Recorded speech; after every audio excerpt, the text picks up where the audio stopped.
Tanga salah Wamana tumaya Yesu lo ufaola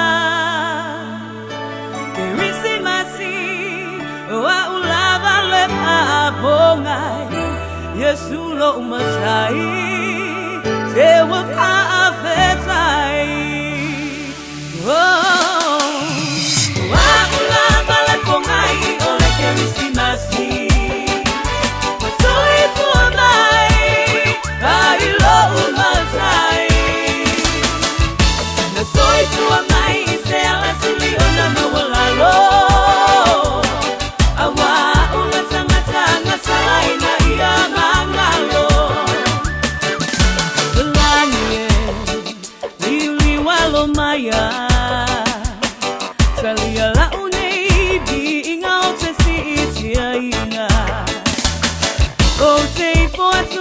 Manu ile tupu otupu oya ole filemu oya ole loko lowe lopa tunoa oli utino tangata awa une ile tangata na no fosala lenye wa o mawai leola maleksa olotonga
Le lalo langina fa tali o ainga mawo mamai ua feilo ai a ole nei lava o te fa tali o a fea e sawai lauhani e kisi mai ma fa amanuia le kirisimasi Tatangi mai longo le kirisimasi Le lalo langina fa tali o ai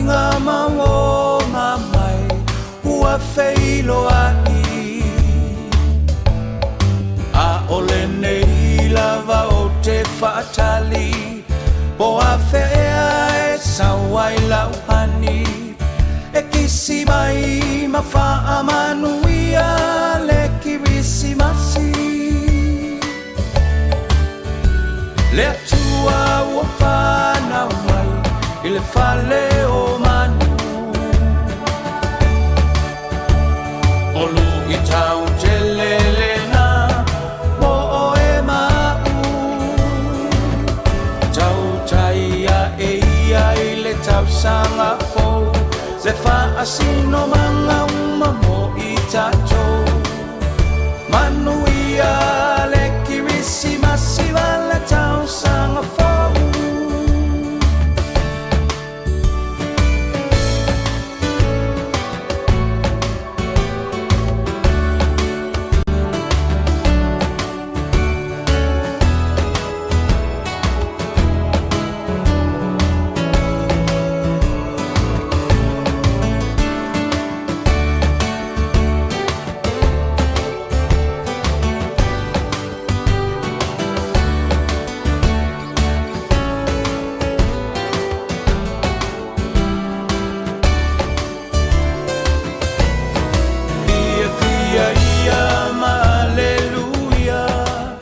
le tamalea na valo ia e lona ua le malo o ia foi o le mesia le mea lo fasili la valena le taualunga o le ne tausanga o Yesu o le pepe la fola fola Fia ia ma aleluia le tamalea na valo ia e lona ua le malo o ia foi o le mesia le mea lo fasili la valena mo e maui le nei tausanga o Yesu o le pepe la fola fola le tua ua whanau mai I le whale o manu o lu I tau te lelena o o e mau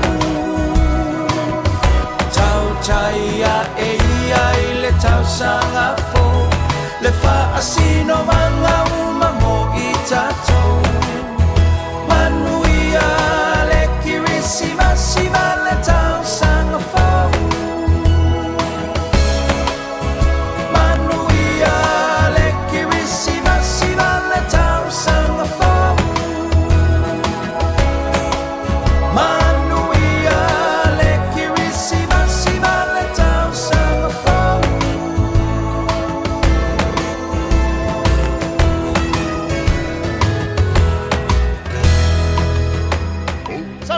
Check. Apa yang oci manggil? Ya, saya kau walu. Kalau aku makan ke suka bela, faham lo begini semua dia. Kau kau fufu. Walu. Aku bela. Saya kau bela mina. Sale. Oh, apa? Sale. Walu. Sekali. Kau main. Sampai. Saya kau main. Walu. What's up? Woo. Sampai nak main main.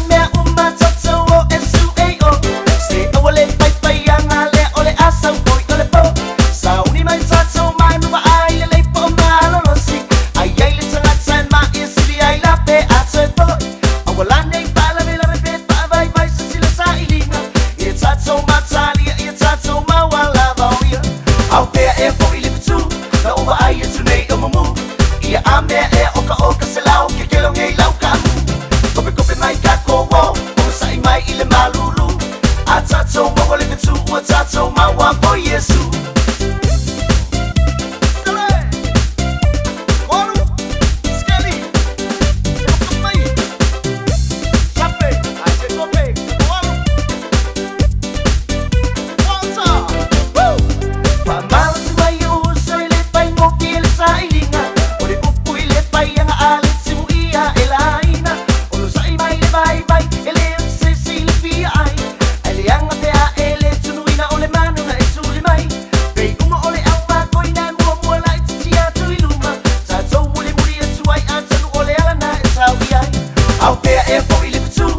pese ua leva na esa ili sisi iyo lima ma ave lau viinga e au na lele ina e ulu pale maya Ole malo ari e kakana pela vai e pai la mai ole ai. Leo e kakana mau. E uli puli mai ai tua. Vale la paz kama. Sue anga ko sai ni e ya sai me. Mai. Malo ai ko le uso. Dele, ko velta ya ngaka. When you shake her, I'll bring you someone. Lola mai, washing she mai. Radio someone, to see my battle. Radio someone.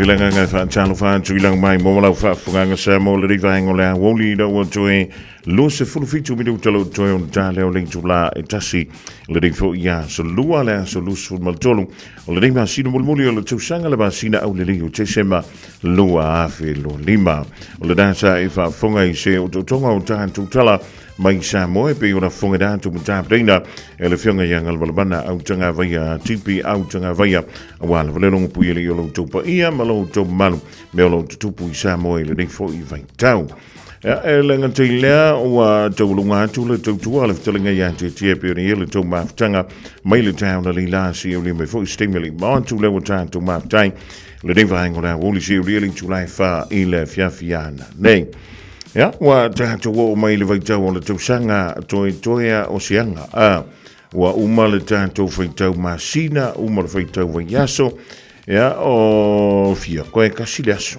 ia po nai tu la ja ona tato fa filo I le o le pepe o le krisimasi le vai luanga o le po a tai au vai luanga le o le po le sulunu malama le stofi le pala stonu yai le aso o le krisimasi ia tato I nei Sila e o le vaenga le behind nei pea o kou slow mai pea o kou ia le la vai mo I luma mato ia e le mawhai o le tua le wha talofa au na pa ia le tua o lo o tau suina ia le puvai o leo lai so se fata fai taulang lava ma lo le tutalo ma lo le on sai ia ma lo fui le taha perepena I lana upu fola I le nei fo I vaiaso I le ngata I le aso le kirisimasi ia po le Christmas Eve le fiafi ai le ia le Christmas ia mi se foi le anga tu le fai unga o le nei foi via so le fai unga o le ni masina o te sema ia talusia o lo mau pele malo si le tino sili ai la le nganga wale tua malona filngalo ia e fa maloma fa tano fa tu foi te mami tina ma tua tu mai le muli panga to mo to malao fa pe foi no fanga o lo to si ai lo to soi fu ma no ina o mai oe o mai o lua ia o mai o to talusia ia o le nai family ina o e se tomo whainga foi o le whanau I le nei tau sanga. E le kante leo le malo si o le duku, tinga ina mai lawa ia Januari, o lea ua te sema, ia umalo foi te sema toi Januari, ia no toi amata foi la ia leo si a kako mafukanga, se ia ulia atu le aso, lusi furu lima o te sema I le datu sanga faupe a datu wuli, ia o le nei tau sanga, I le maita watu, e le savalinga mai a Januari o mai a te sema. E whai a si tau telo I lato. E lano I fo le tai lima sifuru tau sanga le mātutua. Ua wha I langi le fōlanga. E oi. E whai a si tau telo I lato. A leo le lano I fo le lima sifuru tau sanga. Lano I fo le ono se fulu tau sanga. O le tula I mei leo se fesili e whapea. O le hana mafua anga. Wa lai ono tutupu mai nei mea whapea. Ea, a tonu e whaingo fie se tali seisi tū. A o le isi tū. O loso I fuma lolo ina lava. O le nai yau a au. O le wingo le whaamtalanga. A e whaalongo antu o ise mea ua ese ai lau whaalongo I lau tino. O te tawona e alo e wa ile fuma. O le vahenga mo mua le da. O le vahenga lona lua. O lau whaonga ina leo whautuanga matima inga. A li ima te maitai fuma. A wai lima whaina saule fuma I mai o le lanto whanama. ia po lau GP foi sau fai atu ia oi I lau fale mea ingo lau i pukile le se suka e le video call ko foi fo mai fai aku ia ki oi wa ai ngala o lau ka usami melo ia e le foi se camera fo mai e ku ko fale e va pe toi fo mai wa ai le masi mangala ova o mea umada o mea e panga e afo e fito I tonu yante oima tanto yanga yantu e va ai le fo mai o le me vuila nga o ngai le fo mai mo le fia ka usanga ona o le sa ilinga lo le poto e ma fa yau no so swani mai ya tanto mau tanto nga singas ya o le tele o le tani o ta ma fa ma fuai ia le tele o nga singas le ya fia tanto ai titi si pasene ia o le tulanga foi lele o se ngase e fito I tonu I lea ainga ma lea foi ainga loro winga e pasi mai le tamanga I le whanau o le whanau anga I le alanto whanau ia ma whanau mo sa wei lava pena e gaini si o ma ia po ngase e wha pena lona tu foi lele anga I au ngā tu pulanga ia o le anga I ala e whaili siaki o le vavea o na whai o le siaki e vavea I foi ona maua se tonga fitinga a futua ina vuila o e ali mo te tai fo mai o le mele kaunga fai e ka kaunga fai e va umi ele tanto mafutanga ia unga fai da ia ai le fa pe velo lo fa ko fo mai ai fa mai o e le ai ma sa me pule nga e ko sa la ma ko ma ko fo mai ia o e mana o te e umina I soifua o le fa mai o e le ai ma sa me pule nga e pule a ule ma ia awune ngalo ya trato o le foma e na te faia so o se awala e ma faia na ia whaatinoa e se fia I long soifua se I vanga na aila tula fono wile le I le vakunga pas ia o le saini ai le tangata ia ma whaapea mai ia o le vanta tali ia pua ngā mati ngā o le ting ia o le ngā ia o kere whikarango ia le namatau le anga ua pasia ia o le mea la ua pasia ka ki ai pelo na pasia ina a wau teilo ai longa I se so tatu e whaau ngā ina le dan tula fono ai tati ai pe o le dan tula fono le ka ke karango I le puipuinga o le soifua malolo ina malo saunga le mu ona o mai taua tula nei tausanga e feo lolo a nei tangata ia o nisi o wo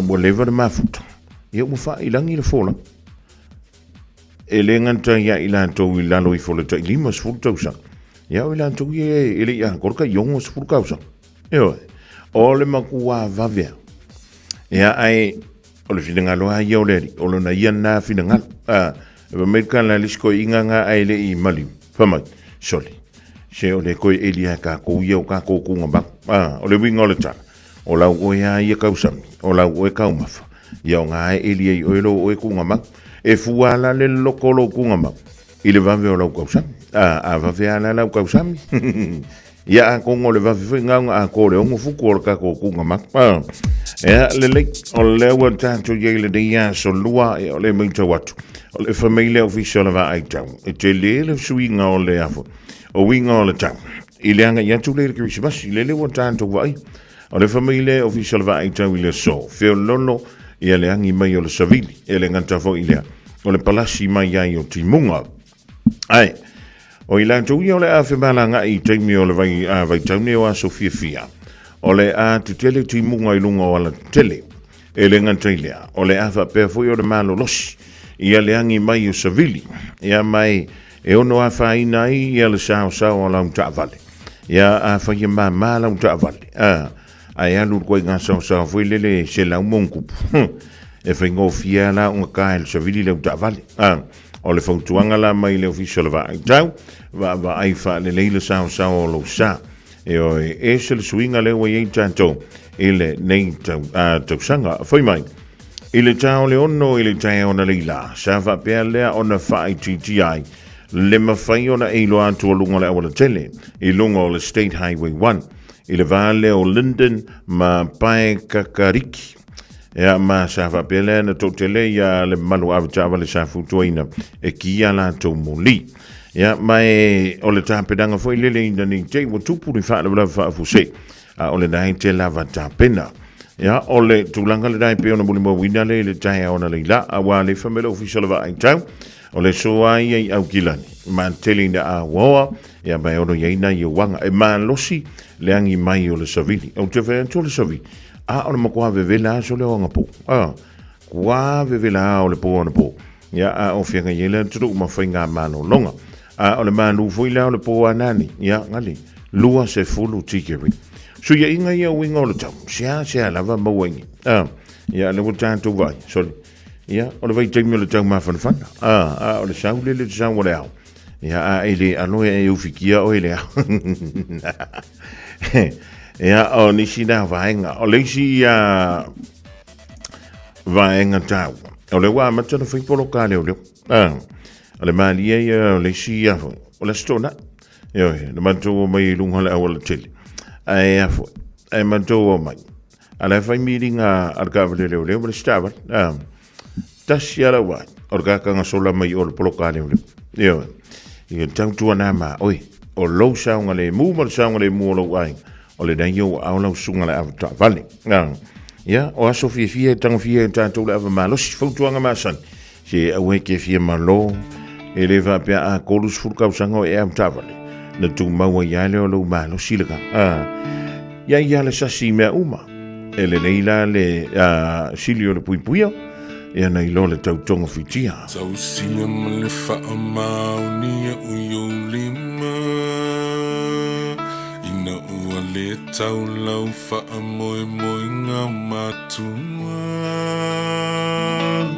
wha au lau la i ta lau ta mau te ni umalawa na o ta ua whai ma wha malu malu ngā a o tupu tupu a e itua na e tau sia ma le wha mauni e uyo lima ina ua le tau lau wha moe moe ngā matua wha au lau la i ta lau ta ma te mi umalawa na o ta ua whai ma wha malu malu ngā o tupu tupu a e itua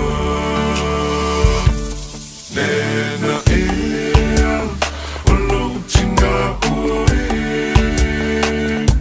ele ai sei si ele famani mai o na oe sili lo to male matau lo tu ai o ai dea nena ea ele te oe o manatu fa afetai mole fana e tu uilo ufatu e umau tua oi ona e si itawa tu iai pe ole fale lava o so o se tangata o te tangi mai ai fola lo saua i matai le ai se tangata e te fo i mai ai Ena e talo faua e le toi fui mai No, e umau tua oi una e si itawa tu iai E ole fale lava o so o se tangata o te tangi mai ai Fola lo saua i matai Le ai se tangata e te fo i mai ai Nena e talo faua e le toi fo i mai Nena ea o lo tina oe Ele ai sei si ele famani mai ua na oe Sili lo uloto male matau Lo utu ai o ai e au Nena ea ele te a oe i o manatu Whaafetai mole alofana e tu uilo ufatu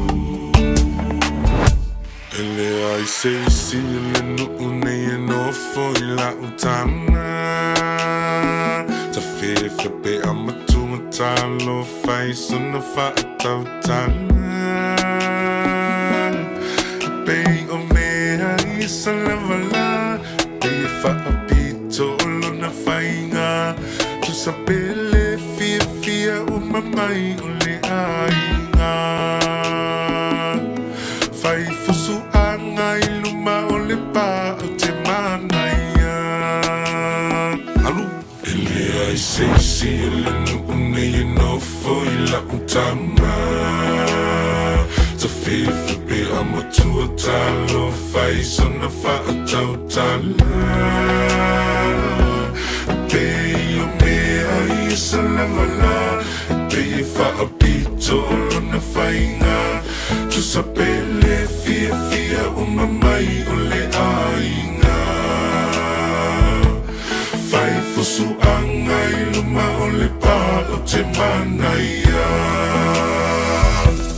Nena ea, alo tina oe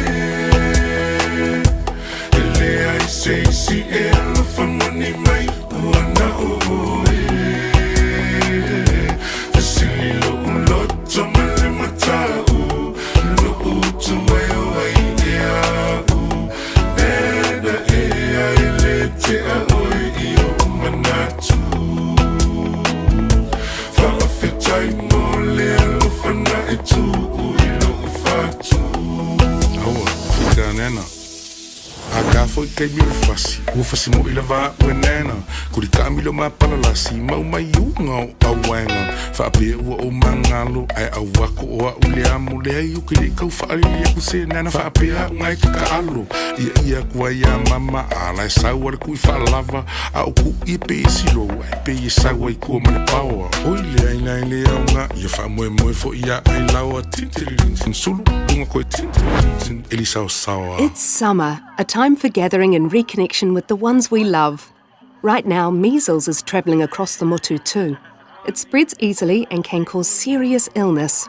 Before you visit whānau, make sure you've had 2 doses of the measles vaccine. It's the most effective way to keep the ones we care about safe from measles, especially if they are too young to get immunised.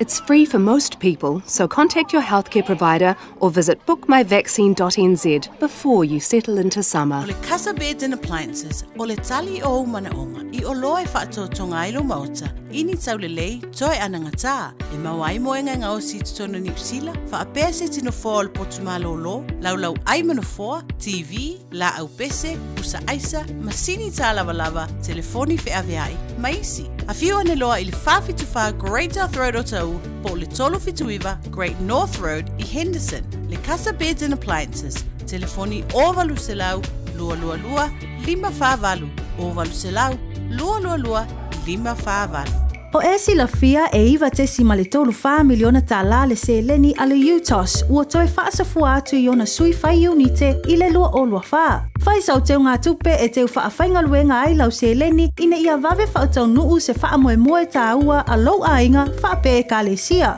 Whao ngā au nanga le ANZ po le tālofa voucher, le M tālā, ma le My Cash e ala I le Click X. Whaafsota I mai le ono valulima lua ono iwa whaiva, le www.utos.ws, po le emaili o le info@utos.ws, po le Facebook, le UTOS, le whaaputu ngā tupe teo whaafainga luenga o le mawaenga tausia Samoa, teo whaafainga luenga e mātou lau seleni, ai sele e oe le manuia. Eva mai pea I the radio kasi 5 I wakolu a mo Au ngā tele sunga mo oe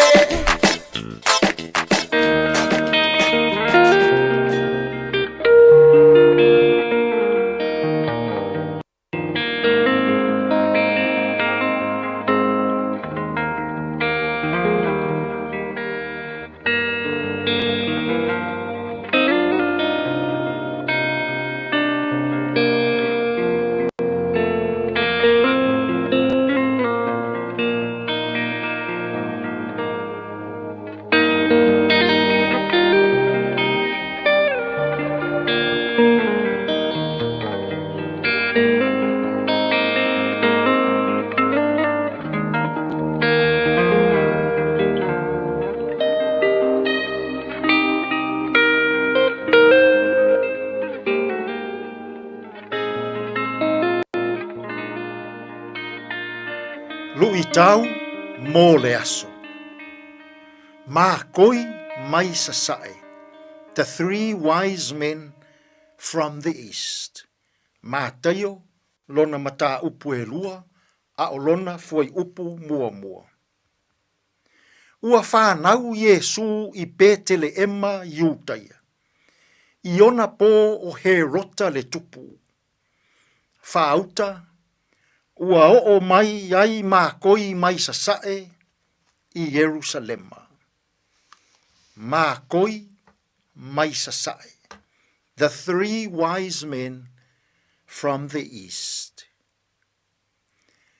Na o mātaio, o loo wha mauina le tala le nei, i mākoi e toa tolu. O le winga o le upu mākoi, na wha leu mai i le upu eleni, o tangata ata mamai, po o tangata popoto, la tau te whaita wina le vāni monimo. O tangata ata mamai la tau te whaita wina ngā luenga le la, ngā luenga le māsina, o fetu, o ao, mapu ao. E manatu nisi, la tau te sue ina le tusi pa ia. E se fulu ma le lua mākoi na malanga. A o le toa teli, e toa toru mākoi, e fua i mea alofa e tolu na la tau momoli i a Yesu. Fai mai le talitonunga o le au sue. O nei mākoi e toa tolu. O le tasi e sau mai le atu nuu o a rapi. O le tasi e sau mai le atu nuu o Peresia. Ma le isi e sau mai le atu nuu o Initia. O atu nuu na e o mai ai nei tangata popoto ma le ata mai ua whaai ngoa ina e mātaio o mākoi.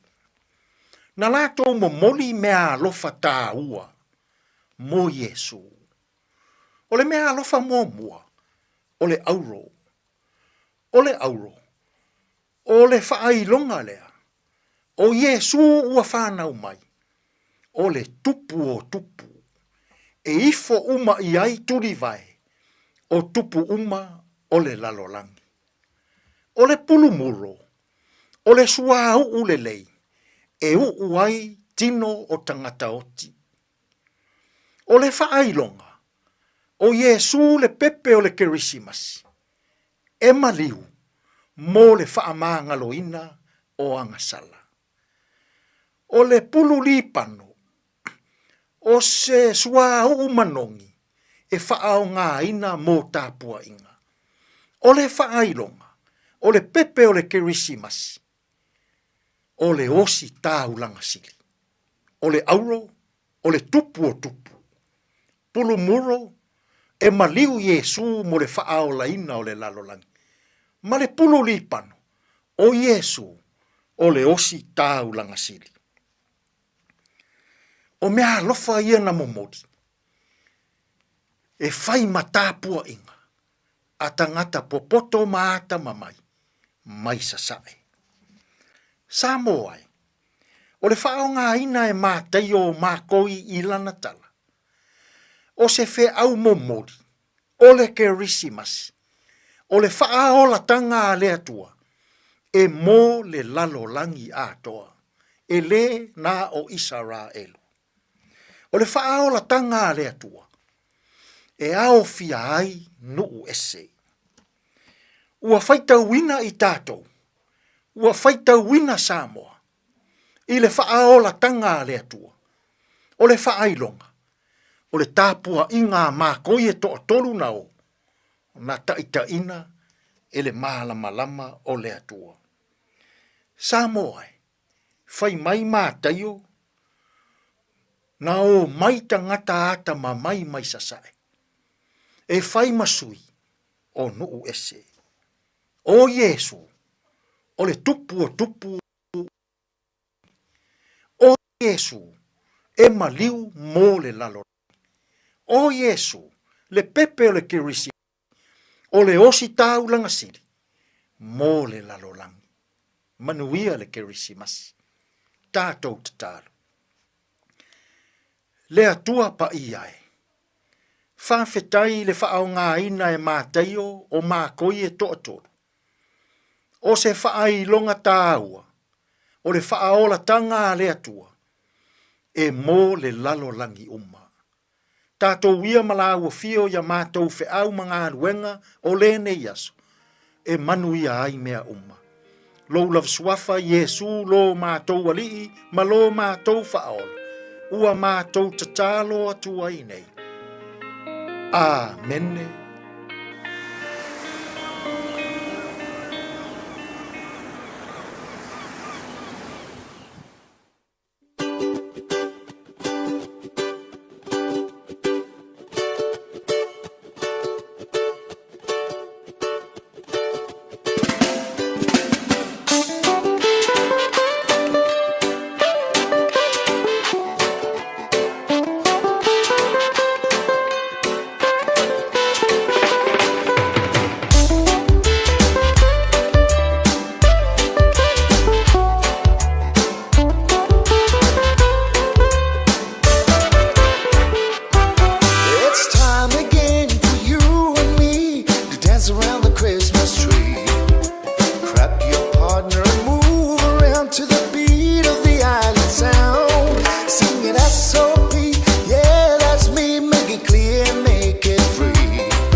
Another year gone, time for family loving. Let's get together, grab yourself some liquor, and let's party till the morning. Come party people over here, my party people over there.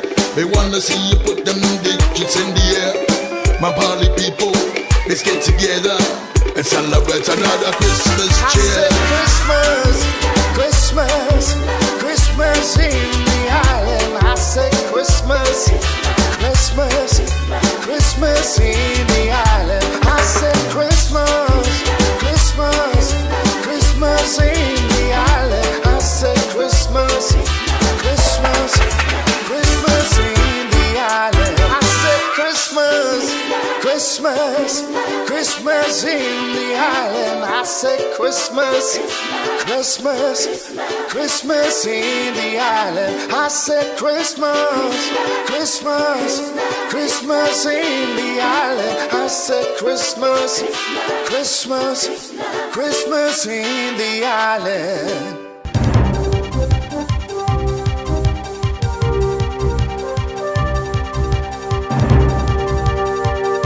In this update, Labour is suggesting the free trade agreement with India was a rushed job.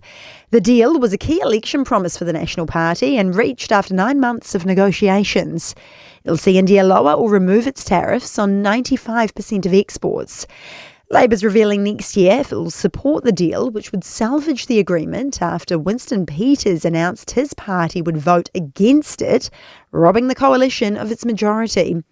Trade spokesperson Damien O'Connor believes it was naive of Christopher Luxon to treat this as an election promise. New measles cases have emerged in Auckland and Wellington, with several new locations of interest identified. It brings the nationwide total to 35. One of the new locations is Queensgate Shopping Centre in Lower Hutt. A call from lifeguards to know your own abilities in the water and stick to patrolled beaches over summer. Surf lifeguards have performed 240 rescues so far this season. That's more than twice as many compared to the same period last year. Surf Lifesaving NZ General Manager Andy Kent says 92 areas across the country are patrolled.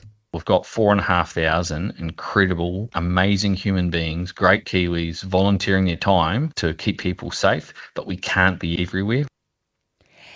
And with many around the country set to open presents on Christmas Day, Child Fund is calling on Kiwis to help families in the Pacific receive the basics. Chief Executive Josie Pagani says New Zealanders spend approximately $1.8 billion on Christmas shopping each year.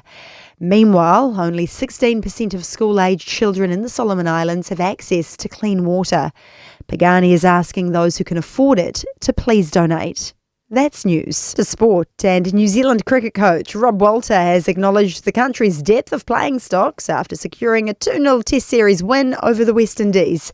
Jacob Duffy led the way with 23 wickets in an injury-riddled campaign. Zach Folkes, Blair Tickner, Michael Ray and Mitch Hay also donned the black cap with credit.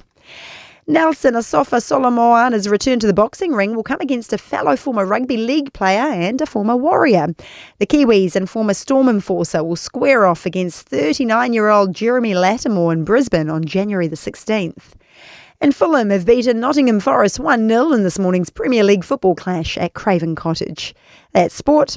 I'm Diana Vezic. Te alofa Samoa o Mr. Cowboy Lenny. Whaafafonga ma mai mo mai pea I le Radio Samoa. Yeehaw! Tupulanga Samoa o au maui atunu e mama ala maia se I fai so tasao e tu manu Aile tu longo no tao lana tupu tupu a eto tau fono lauanga I whanua ua tiua I ta ua pa alofa I nai matua tala le toe a ina Sole alo malu faiva Tautuana Lonu umaainga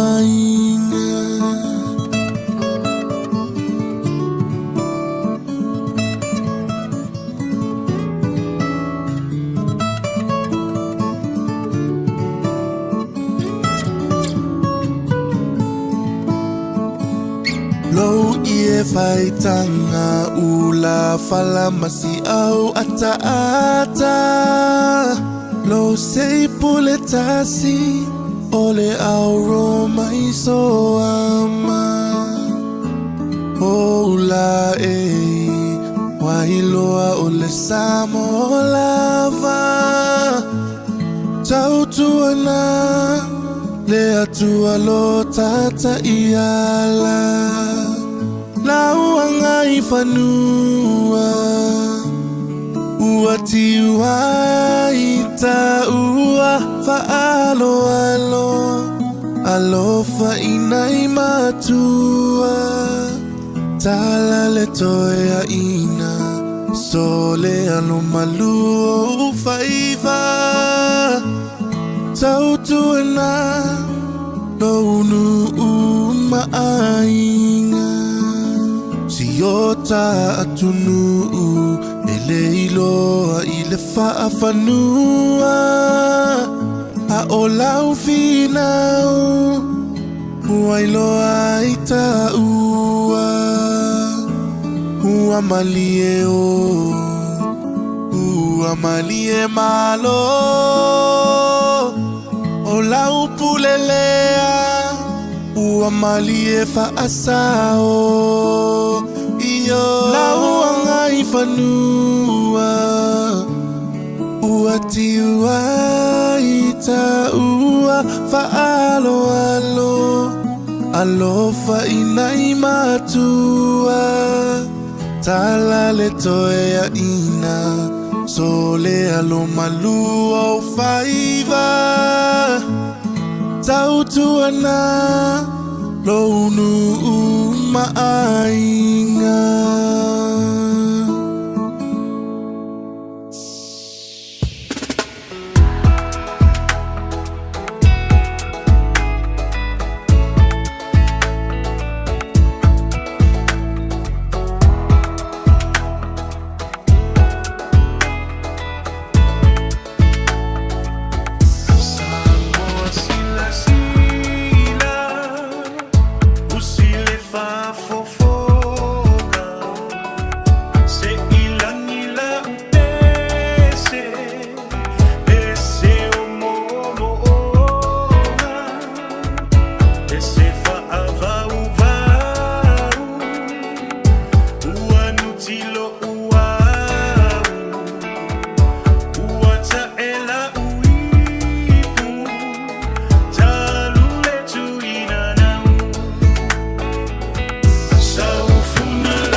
wa se antu le temi le wanti le radio Samoa ya se fulu noa miru te wate ni ling tula e tasi o le dan sa fa funga le turu sfa poponga na uta tu tala I vai funua e ma tala ngala ngana peritania o nisi o fa fi fianga sui fefi loi mai ya pese ta puni e langa tuai lea le sunga ya Junes te tolu moi ya ngā wenga na mutu e fa wow ia po whainga whaatunga po whiasia sia inga tā whaonga o whainga malolonga o le riwai tāua so whiwhia. A whio nei tau sa ili sau mea lo whai peo ni isa tāwal au te pole lo whaatasi me le whionga ya lumanu vai. Ia po le tātou o masani lo telenga ya tungisia o le tau tōmala unanga lau meka kāzi le luose lau Cavendish Drive I maru kau whaatalawantu ai I lau whionga lo manu mo ia po lau telenga tungisia. Mano le whio le whiwa mano le unsa. Ya, lengang foi lengang fisia foi tungsia polia por uma baia tunga ia malu matu ainga ia ai o lengang fisia ni tu da leso ne lengang fa tai bo mole abano ia fa talo fa tuai la sunga pole to tai fa tatu ko kalambe pole uli ma fonga mua ia fa talo fa tuai la sunga fonga mua vai bonga ia wa ia la bale Fare bai maunga, e wa o te pora pui wa le fiu matua ia tu fai ono. Matama, e ma tol ia ki nani fo ia. Pa lo se fu ma fa ma o to tu kwa a fombo. Io e ala I loa la u fionga, io e ma lo fu le on sai ma lo le tawata. To te le ma lo le tu. O le ma lo me le asfrili. Ala be wo ka finga we ngai pieringi ia so tungji. Ya o mafu anga ia o tulanga fai lungo o tiute ba fai ba do filima ma nga venga le aso e tau lava na fa o tau tu ino na tunu yo o tene malu le tunu ia o company for ia private sector ma company taitasi ya le o fai ba do filima na to ia le long pui le ina le tanto watinu fa pe fo ia la matoto tu fa ta va a fomo io ia malo le on sa ia wa ka ko fo yo mangi ia wole ro na po ila sulfa ia la to le mo bia o na ia sa le la ia wa ia ta tu ina la tu ta fa ila ka fa malo fa vai ala to ia ele le tia la to ia de le tia ma le malu no fa le la dei ngoli dei man ba le ngoli dei o le io am ia la ua io ka fia pe ia o la ua ia ngale o mai ama o mai ia pio foi o teu foi po fe mai tu pe a fo e pe la ngoli dei ia lo vai tau le ni a o le ngia zolifi ia longa winga lela advance mai ia so ma ia uma advance mai so mai ia aso so advance mai waso mali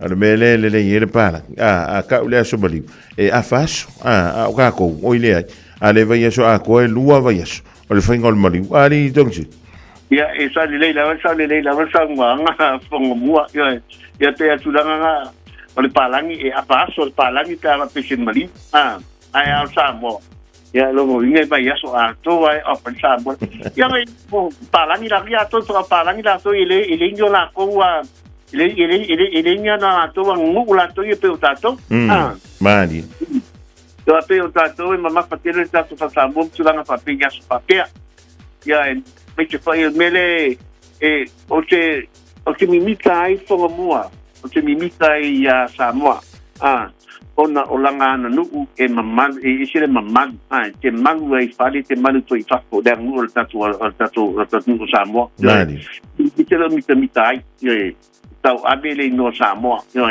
ona langa nuu o tatu isile unique so unique in a way for lele amam lamata they really respect our people respect you and me po ilana tato pa fo ilale tulanga le fo ia meneina fo ila to pe amana ia tato nganu mai ia tulanga te sia afi ma afi tulanga le tato nganu ula to e unika ita aula to I mala titila la to ia e se mita le tato nganu wa fo mo ia atono le mena ta waita to le peni no Pasifika wa ke fiu ke adu lo le ali e fenganga mo le melo taiman Ea ua tanto iai toia o nei tai au. Ea ona komalona ia lelea sol Krisimasi whailoa i antu i ainga o whanau mai lanto. Sea lava no tanto whailoa i le pisi o le tausanga tungisia. O le ase whaatulangana o le teimi o le tanto o nanga i le whaiunga o le tausanga. Ia, sa le lava le, sa le lava lo fonga. Le fonga mua. Ia, sa le lava le mai taule nei asi ainga. Ia, me se whaine o tatu atau ainga se asi mai Samoa. Mai ta mai ia ke ia motu atu se si turanga ia tuinga sumalo lo ia manga ia faunga ai ia fai fu pe wai mani o me fu ia fa tosi dava tosi mato inga lunga ia te longa la sanga le mul neki bismasi mato so confia ale patati ai no tanto tu falta bale ia tapu ni tanto tu ai la so bismasi pa pele pa fintei a ta la fulta tutto le stonai ya so lu se fulu malefitu ya a le so altaiao ya a paso le tutto le so altaiao sa mo le mo la male mano manatua ya voni ngalo ya tu o taiao le fanga tele tutto fatto sang le fatto sang ada te mustu tu ai ta tu pe a fa a pe fi fa sa io pe a fa pe le ya fa inga le tu langa la tu via Avoni ona to ia kere manasi tia se fasa launga fa pisisia tungsia ai ia amane ina le fautuanga tungsia le fata usanga le mate ngalu e ma ta pena ilo sa le fata usanga le ele stala fuela ta vale le fata usanga e mate faile wona fitness le fata usanga e service foi lo sa au tau tongi lo sa isi tulanga ta vale ele ta vale faila tikiringa pe su mai mata la mai au le la pangayoia tatu fangasola tatu penganalo pa Christmas ya ese mai mantatu peoti yo ni situlanga a fongamua ya la be le ne manua ye na be ne manua pa au ni la ya la tudel por calame o le uri ma fongamua e mamole tuai la mato fa taitele la bel paia maulu na se watinu Samoa fa taitele la pa taile amane ina tatu fa tatu bale yo ele ai lava se porque na Yesu lava ova masela pa sene an maniu Yesu ono i tatou ia tulanga na to ia fa peisi te o meka kasla na tau tua i lau sila ma lau pa fonga ia asuia matosa asuia pa i maru pa ia mo luna si o tatua tinu pa mangalo le au pa fa pe ule atotoa ia abea ia la fio mai lo tatou tua lo tatou faola Yesu ia ma ngalo isa ma to Samoa ai lo fa tele le tua fa mania tele le Krismasi ma le tau sanga fausi o atinu pele in lava Samoa ia fa te foi la sunga a fongamua fa mania tua la sunga ia fa pe foi tau si por tua foi pa le no foalo lo fa le tua te ia tu lo to soi tua sa tua udia fa tasi e tau sanga fau male magia ia fa po ia pe bi inga ia tia a mo te nei pa tere fongamua fa le radio Samoa ulenga bi Samoa mo mato mo le aso mai la mala matanga tau sanga se pa ia le so a mo te nei ia fa to fa se foi la sunga fongamua ia maru i tele Krisimasi ia lau telenga po lau fiong foi ia le fantua male ainga lia misela unanga le make a cast lusi lau Cavendish Drive i markwa u te mo iele la tutua anga ilo iele so e po le aso antao ele ia tapuria mo aso ole Krisimasi ma le Boxing Day pe ona lumana day o lau se antia lusu tasi miru te te nele in July tasi le ringango la woli Janavanti ya Rachel Sifa ele ngatuila Vimora Aukuso Philip Vili alwantuai ia Selina Siosi ya ma uto mo le vrema uto mai lunga le tanto social media lunga le YouTube atoai foi me le Facebook la Radio Samoa Tala falava o le siufonga le Neo Samoa le Radio Samoa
nu ue Samoa wai la le le vasa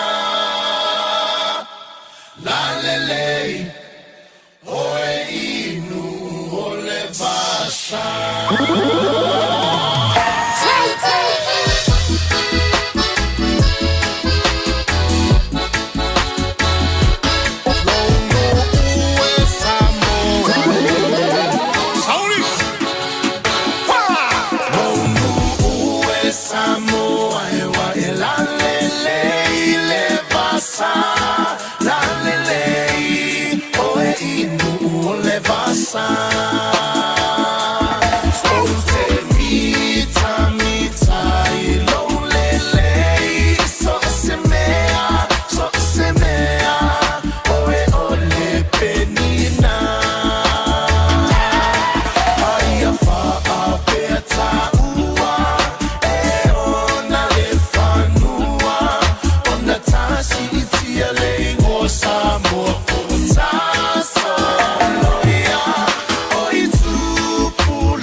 Silly, silly, low, low,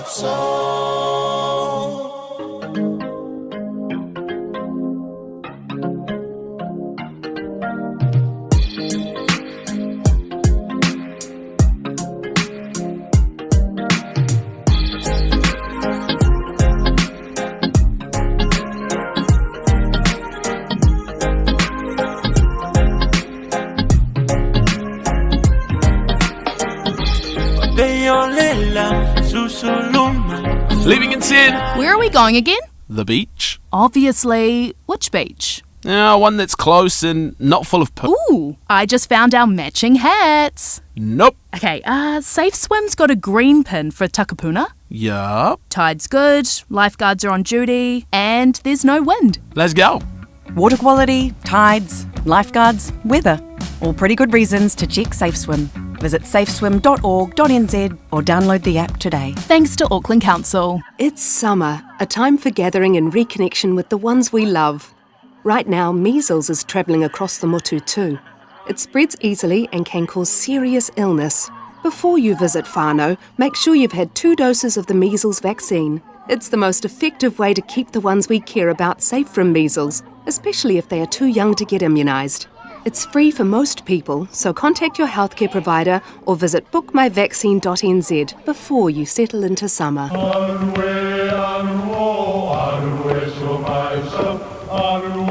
O Samoa o le atunu ua mai a o na tofi. O le la au ua mai a o ngā tātulanga e le to e tau au whangaina. O le vai fo i ua malili ua mai a o na saili.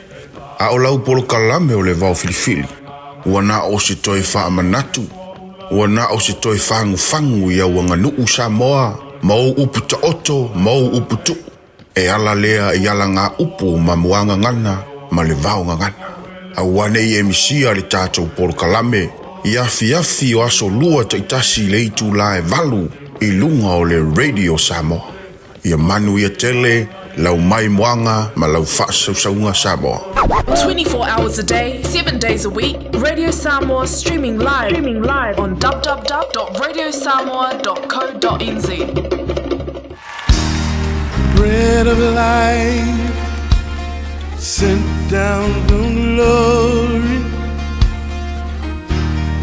Many things you were on earth, a holy king, a carpenter, but you are the living word. Say it now. Come on.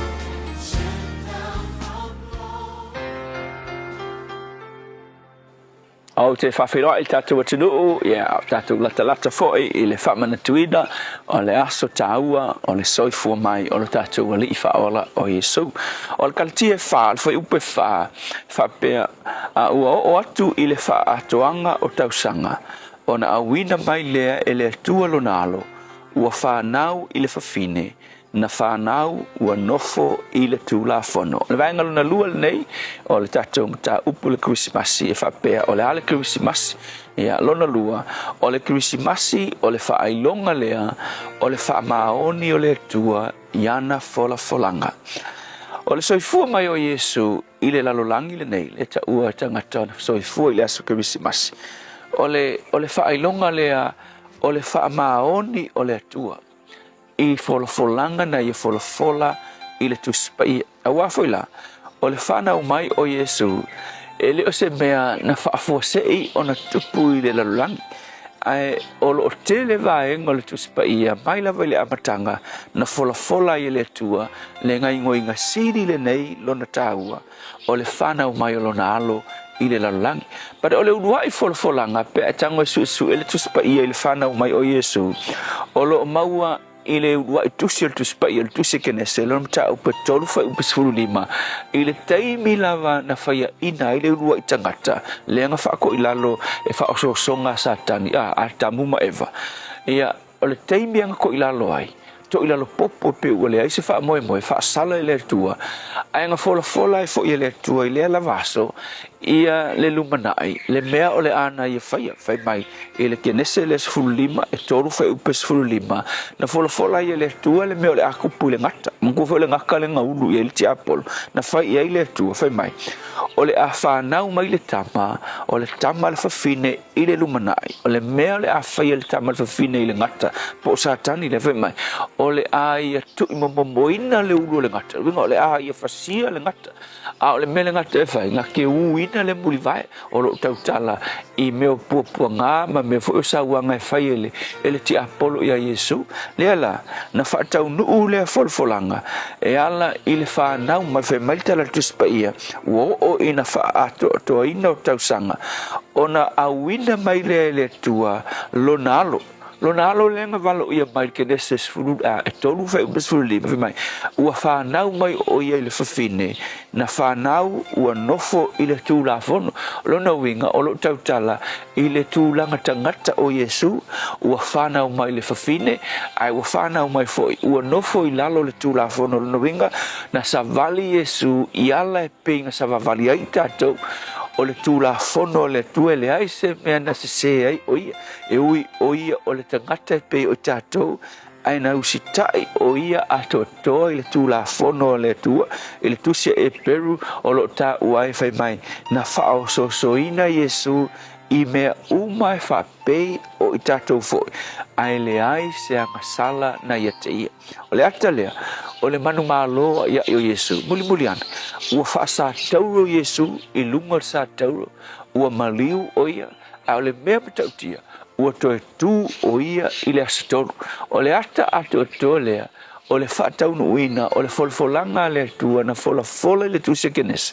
Whānau mai le tama, o le tama le whawhine, e nofo le tu la fono, pei o I tātou, ai mangu mālo o I le tu la fono, e manu mālo ia I foi o ia, I a satani, e ala lea, I lona maliu mo tātou anga sala, whapea sa kangi ua umai le ola Yesu, muriang, ua toe tu Yesu mai le tunga mau ma le oti, e whaatau nuu ina ai, le valo anga le atua na whai le amatanga, na te tui momo, le ulu, o le ngata. O le sona la wa o mai, whapea, e whaamaoni le atua, I ana folfolanga o le kirisimasi o le whailonga le whamanatu mai ai te tātou le tua le kakuki au mai ai o le tua whamaoni e whamaoni I ana folfolanga ma ai fuilana I folfola le whanau mai o le tamai whasia le ngata a le na whataunu I le soifua mai o Yesu o le sona fuilama o tātou le nei kirisimasi a whai ua whataunu wina le nei folfolanga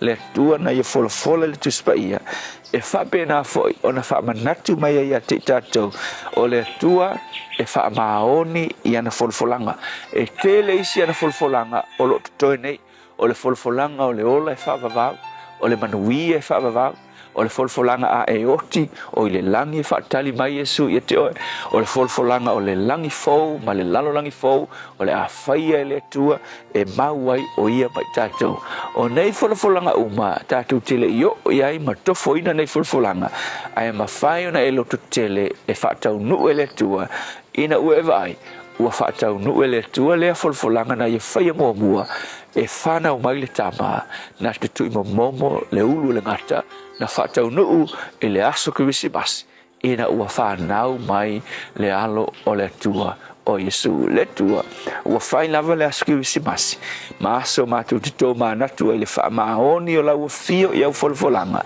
I le whanau mai o Yesu whawhetai lau whaamaoni mātou I loa tele isi folfolanga o loanga I mai mo I mātou I ia o Yesu. Amen.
Feliciano e Tali ai Maria Ganga Malano Inona soy fuamai Ile fale omadu Bele tuiai Tanto fatu Bele tuiai Oh tanto fatu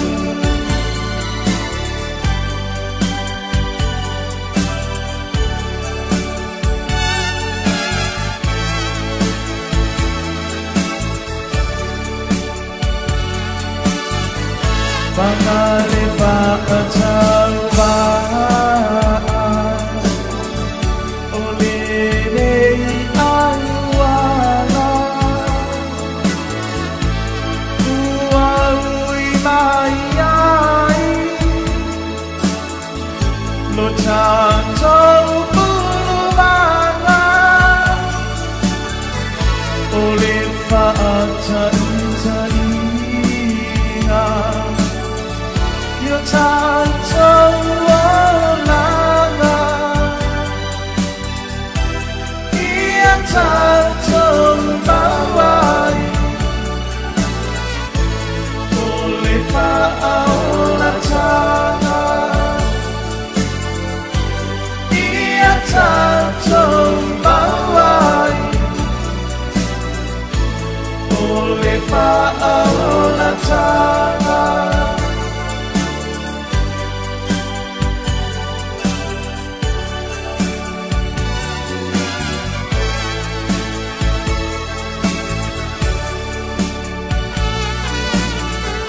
Oia ole anefa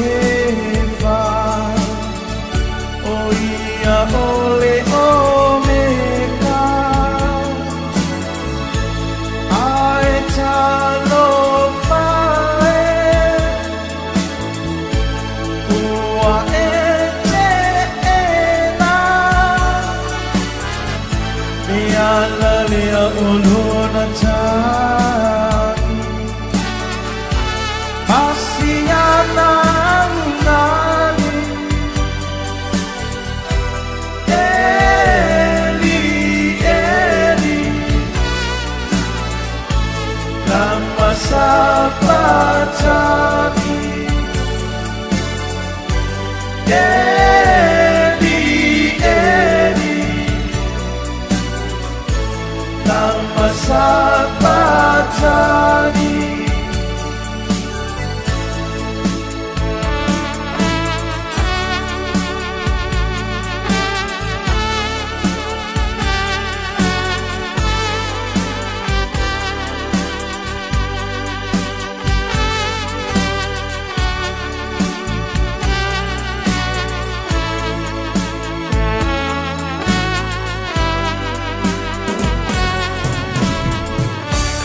Sufang mali now tala I te rula di vang o la only malapese ua whanau I sui tolu ngā tuaile polokalame o la retole o la mo oima uli ya solua I pio no funga datu e matapareina sunga le whaiwhiau ya pasta la whai le Kopol Assembly of God I lanu I savai o la mwhea toi mo se isi o na whapoponga I la wolia te haupa tātu wolia I lona lofa malona ngā leo lewa toi sfuluri mamirute o na tale o leitu la elua Radio Samoa Tasilima I Batolu Amo Radio Samoa Tasilima I Batolu Amo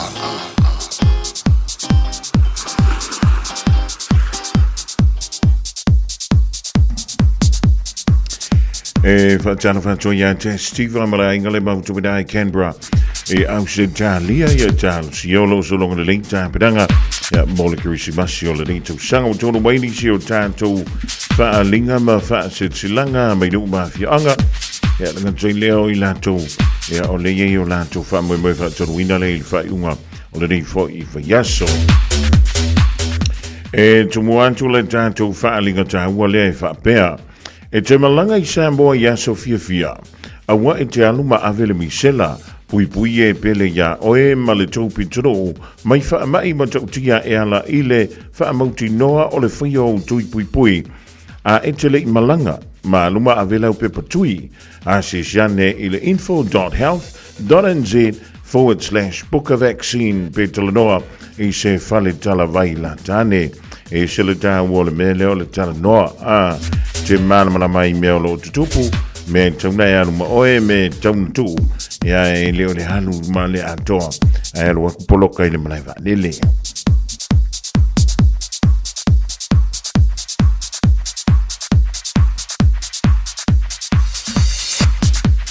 Awani ngalo sa lo minga o le tusi o le songa anto ai ma se lo minga o le vau filifili mo sa me alo fo le kirisimasi e mawai fa no penga o Samoa I sifo tutuila mrua o nisi o talatu o Samoa o alanga upu o le matafa yo le matai I le whainga o wha le vlawe pe o wha I poiponga ma liu le o si o singa o ainga pe si le whainga o paolo o si I wha alo alo wha langinga o I kalesia ma le tele o le gangana o wha alo alonga e nā le fitu se fulu tāna le tau da o le ofisa o le Radio Samoa I le tolu pā tolu ono Hobel Avenue Marukau e maua tuwai sau lo minga mori si wha mtalanga walau mai le lua ono lua tasi lima I o tolu lua ono lua tasi lima I o tolu pētanga iane I le shopradiosamoa.co.nz shopradiosamoa.co.nz e whai mai eisau o ka whaafitai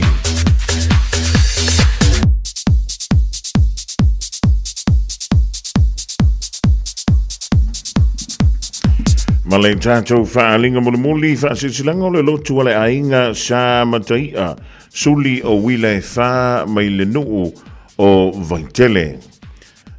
Le I ulunga numa whantai maunga o li I o paia sausaunga tā Samoa o oe o le au mamala. Tulauna u paia wha le anganu wha le malo ai maise o le tala le lei.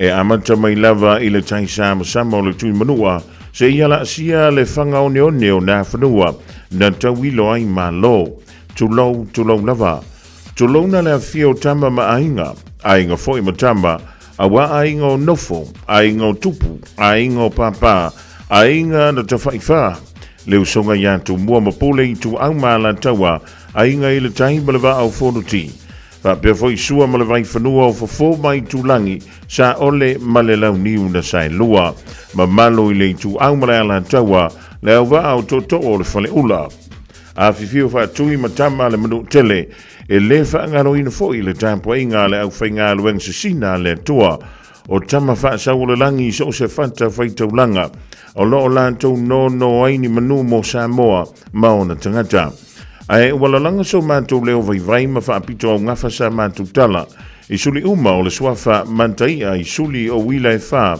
I vai tele ai meise o le reinu ma le nei ainga e wha pea.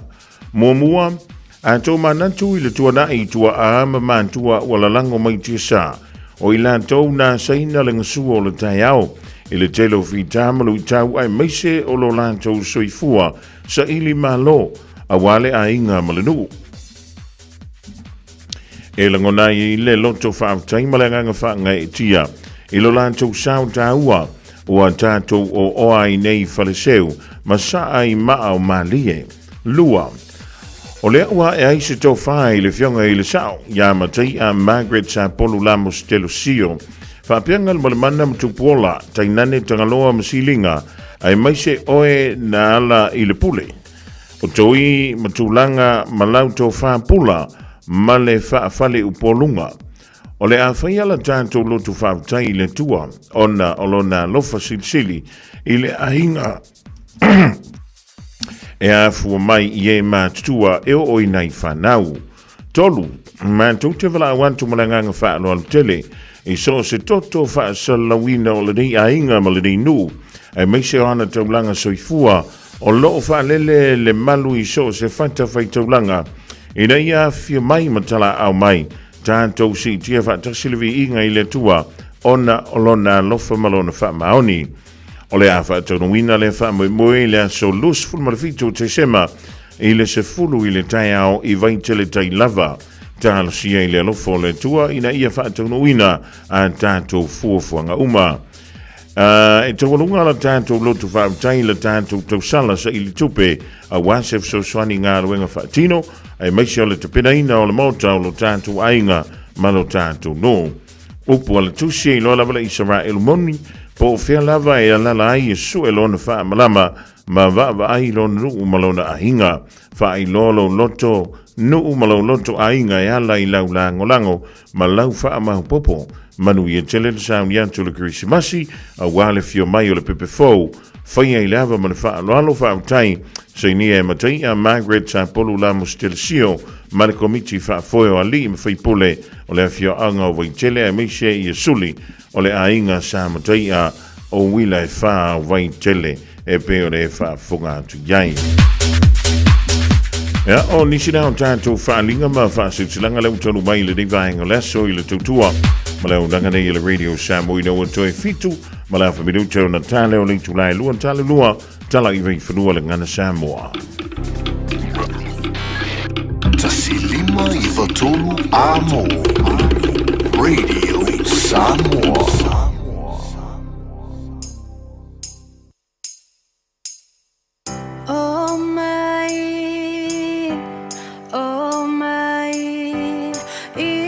Tapuai, e tupu a whanau mai. Oh mai, pepe se fia, wa whanau mai le Mesia. Pepe se fia, wa whanau mai le Mesia. Oh,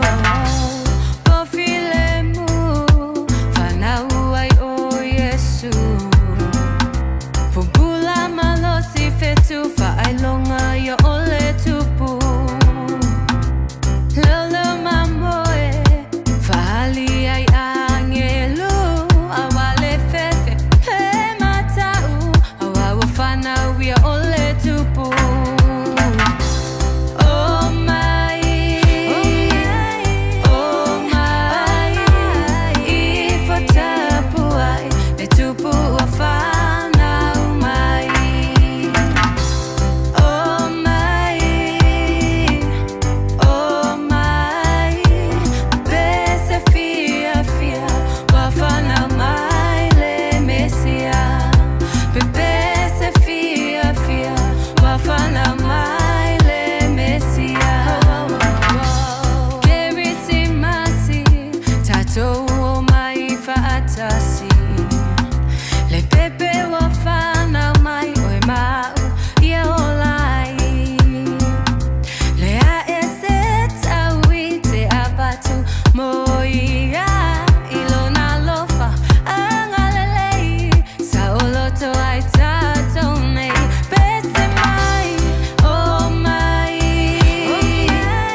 o te whaapea nei ua suia le ta aiga I lau vai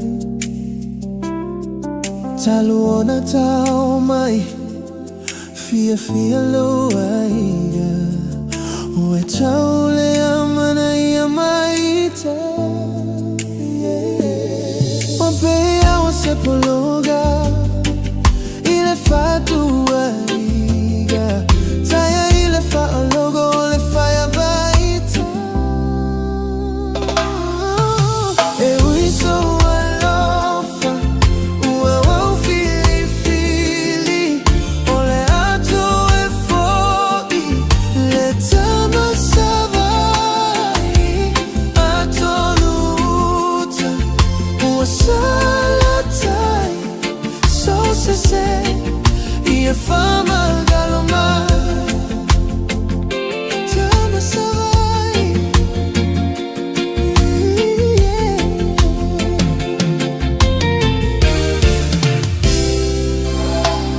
Taia I lo aiga o te leifa a fiti le tausi aina o sale I tauina oe o se fafine no fontane ua o la upele o la uma a taimane pea I se aea ue faa pea mai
Fatala fatu lau fafunga angale nei tu la o le asolua alo mai o tatou telefone o mwhai na tu fantasia he lau Radio Samoa.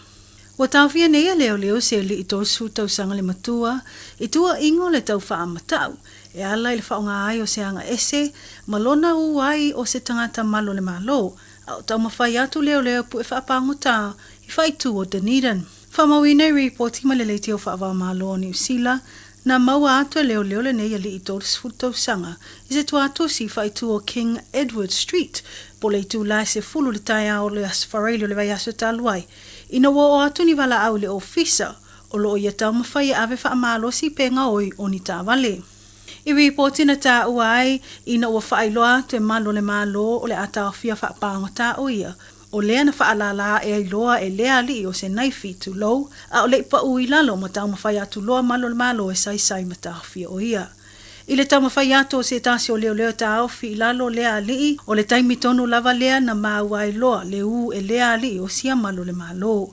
Na vatu lea tangata leo le whale mai mo I loilonga. Whamauina le tele o mōlianga o lo mōliaile nei alii I tōsu tausanga e au fiailo na ave whaasol tula afono o se tāwale o mia ina o se a upenga malosi o lona te e ato le tā fiai o leo ma le whao o manua ma le loto I ai. O le atu lai o iei luma le whaamsinonga whaitu malo I le aso lulu o le vai aso nei. Ua tapua le tele o wharetele malo I New Zealand, tangata no pia I atu o lato whale. Lo lato whai ai o ni mea whaapapa po private use of fireworks o no le maa le ale tele o lo iai le nei vai tau, ma le ono tula I mai ai o se mū. Ta oi reporti ma le Radio New Zealand po le leiti o whaawa maloa New Zealand, ua whaamanino ai le office o tine mūm whaalavilavi tutupu whaafuasei. Le whaatulanga ai o sa I Coromandel mai leitu lai valu le tae au le asolua, se I o atu le aso tolse fulo Januari lua o lua ono. O Central Otago Lakes ma Upper Waitaki o le amata I leitu lai valu le tae au o le asolulu, lua su whao te sema, se ia toe o mai se isi whautuanga. Whailo e suer whaalavilavi tutupu whaafuasei o le tau mawhanawhana wa amata nei, whapenai fo I le whaalangoino le malo losi sa vili ma le mango le vau, o le awhai ngofia lava o na tula I mai e se afi, mai le whaamumu ai o se mea whaapapa po o se firework, ma e uno o ai lava I se tūlanga matau te tele. Whamanino o nei sa po o tapu e le o a fia ai fua whaalinga whaalawe I tele, e pei o na masani ai. Iniso tala, o tu ina mai nei se reporti I le alu pe I lunga o le numero o taimi, e tau mawhai ai tangata anga I atu I whale whaamasino I roto rua matauranga, mania upenga malolosi, whaapea ai mawhala au whasaina. I reporti o lo whaamanino mai ai le vao le masino o ke topo le tausanga na te anei lua o lua wha, anga I mai le masino se tema o le tausanga le nei lua o lua lima, na tawhi ai e skula ti o whale whaamasino nei, le tele o mea tōtino whaasorotu la fono, mai le selau luasfulimo tangata I roto rua, mai le whaasfulono tangata mai le whale whaamasino o tauranga. O nei vaenga e au fiai whala au whaasaino le methamphetamine, o le cannabis, o naifi po o anga ese, o a upenga malolosi po o whana, ma utu tau, whape ai ma mea whengaruenga e whaanga mo le ngausia o whala au whaasaina, po le drug paraphernalia. Ta ua maua lunga le numera I roto rua, pe a whaatusa tusa atu I tausanga ua mawai, a ua waaia le pau o le numera I tauranga. E tu sai mga luenga a skulati I whale whaamasino I te tono le atu nuu, o lea ua whaatu pula ia nei mata upu I le se fulu iwa pasene, e pe ona maua leo atu nei le whaafe iwa se lau lima sfulima. O ia mata upu o lo o maua mai le teime whaatino eilo I longa skulati, whaonga ai masini whaanei ono po, e pe o metal detectors, x-ray machines, whaape ai le suesue ino le tangata, po le pat-down searches, pe a mana o miona whai. Mai tala mulimuli se ata pue mai le APC Pacific na whailoa mai ai se tala noanga ni ali Samoa se to olua o nisi o ilonga I atunu I whafo malunga o penga te whailangi o le tasi o li e suafa ia reni mai tua o se na taalo I le laka piliki I au se talia ma o le isi ali o Ronnie Olsen o se o ilonga I lunga o penga te whailangi po le social media I ana tapue I lona ngausi ai o mea tau mawha Samoa a o au mawai I le malo tele o Peritania. O le ata pue po le video mai le ABC Pacific na whaasoaia li nei I lo la ua manatu o nisi e iai so o tanga papalangi a o leo o lo iai lava la nganga fiso ta iatu I la ua pito Samoa. Whamanino e nei a li I le nganga fia I le toi fo iatu I le atu nuu e toi amata fiso ta inga maainga I Samoa.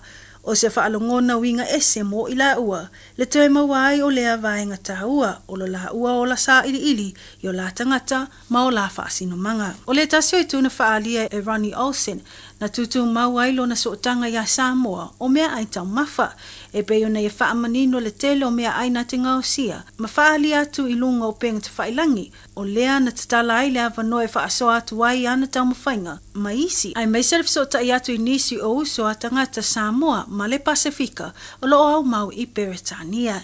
Mo reni mai tua na ia whaamatala o na whaalongona I le taimi whaatu a pale mai ai I se swafa matai I le ono tau sanga taluai.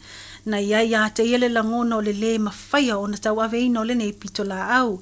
Ai lona savalinga le sa ili pea i lona tangata, ua iai lona nganga o le fia au auna matautua mō lona ainga ma Samoa. Na awa i atu Ronan Olsen i le whaata singa lo lātou ainga o sa whai i le awhia anga o motaa. Tātou telefona o tu whaata sia mo lau whaafonga angalene tu la o le asolua whaaftai whaafonga mai tō whaasefua.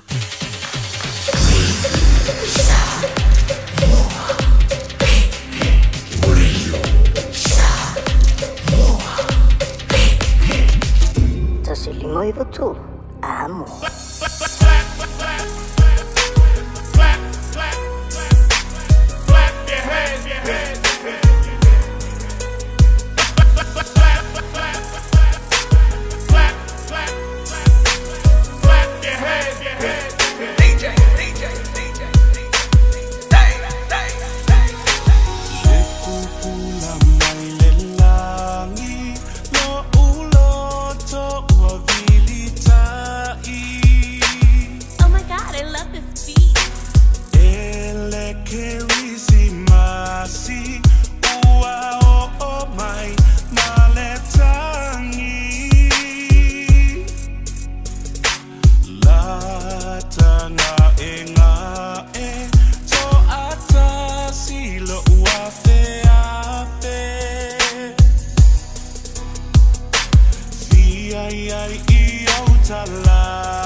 Mighty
liberator. Someone left hook, coming to Manila. Eastside P-Town, 5024 click. Creekside, shout out to my brotherhood, I'm homesick. But you know this, you got me singing la la la ta ta la la la.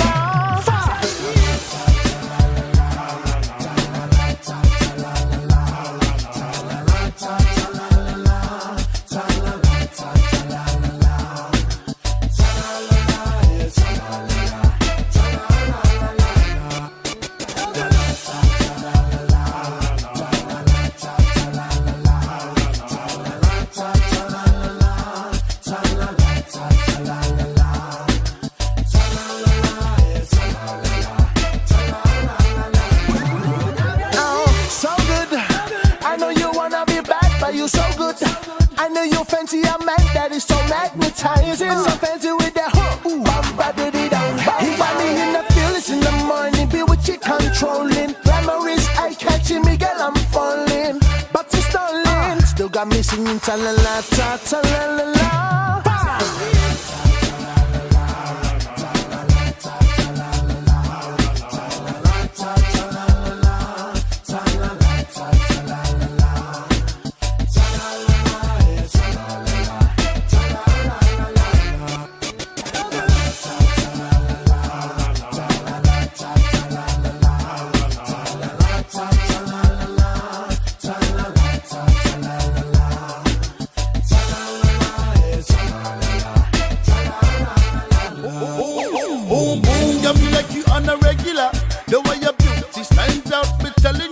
Woman, those eyes got the feels all over your face, sticking your body language, cause they feeling the same.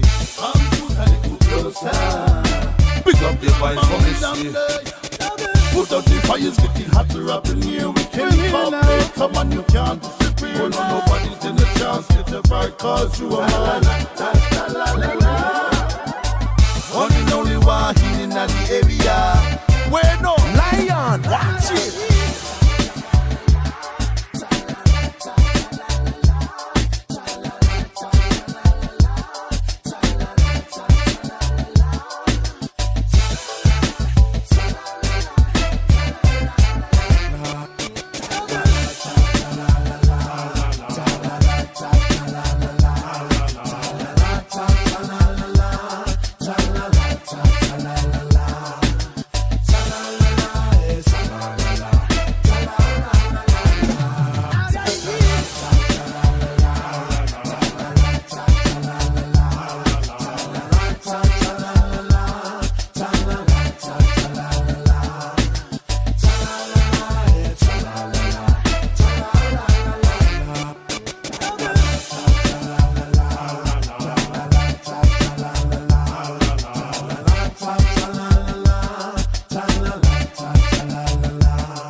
Fianga sui fe filong yo le ring va hengo le wuli fingi le tudu ba nga wenga finga fa tongwa ma cha fa nga le tulanga fa tele fianga ya le ulwa yeli mo cha tu tala e vai fa no e piore fa fa tu ya ringa wuli le solua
Maka o mo o o ngalingi o langa pe anga mawhai unga koe a maka fai maru e pe anga o se aka ai se koe kila i le amakanga ka fia koe kilo a kusi au pau au fai ma se ola makala i kere ai wa olo fisiki so wa ave se ia yo i koe maka fa magalo la ue akala hele o peke ka se kama o ki ma o fa wanga sa ka wairo ne yo langa o lau ka le ki ma u ngaruenga ki fa su mala malapa yo mo se se ro ake piko ko ka o ki ala me fai maro ai sa ue ya si ya o si ya fa ma ue ama o e uri le fai ngata Beso se sala a se pangota Tu fesiri ai pesea Leo ti o se tuina tinga La upe ua leo Ua mafuri le la sa fa apao Le pale ua le so Mo tu le fa aso Ai pule lava o ele a tu boto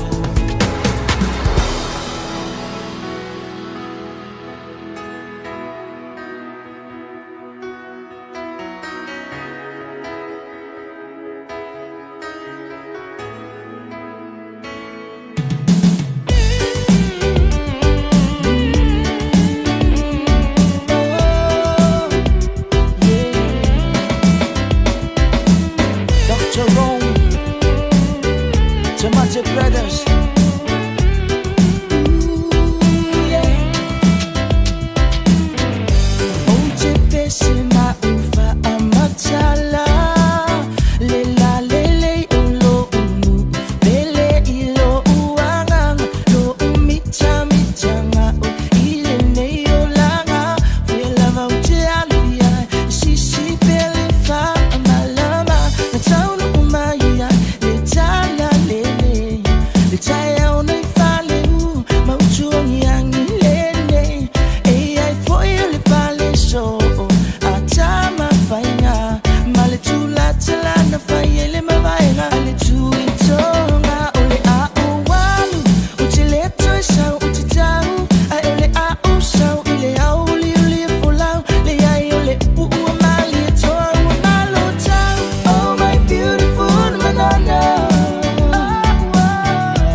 Oh my beautiful banana You're the only one and me me tie love Oh my beautiful banana You're the only one and me me tie love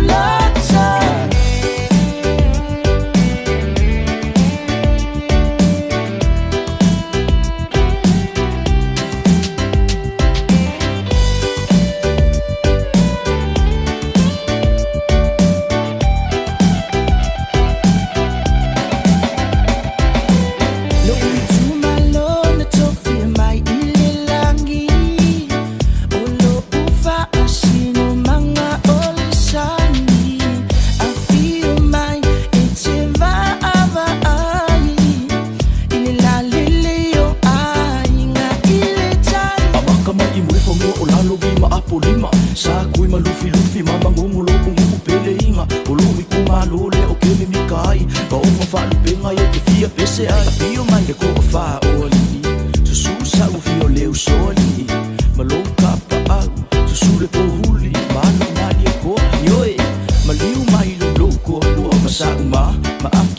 au kolo le fale mangongo mai ngai le kai o fa alu ke mai ke malu le lopo o fa le fo ia sa kuia ma au ke le fa makala sa kui malu filufi o le ngawa e mamingo ke le ka fa ilo me ikusi mai se lima pe fa ama singo oh my beautiful banana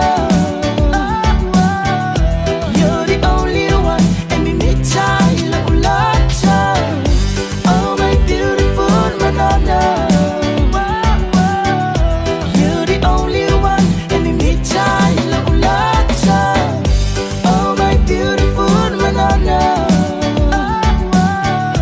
you're the only one and me me chai la ulata oh my Mali now le Tamate brothers i le vang o la Woli Malapise beautiful Manono elegant le Nato brothers DJ Darren Wayno Male Puniala va ida wa los fulu malevanu malafa bidu tu te nearly to la elua sound by your from the young or unusual to get rid of? E-waste or a hazardous or random item? Don't just chuck it in the bin. Find out where it goes at aucklandcouncil.govt.nz/where it goes. Tāmaki Turiki. All together, Auckland. O le Casa Beds and Appliances, o le tali o manaonga, I o loe whaatotonga ilo mauta, ini tau le lei, toi anangata, e mawai moenga ngā o si tutono New Zealand, wha apea se tino fōa le potumalo lo, lau ai manafoa, TV, la au pese, usa aisa, masini tā lava, telefoni fe aviai, maisi. A few ane loa I le whawhituwha Great North Road o tau,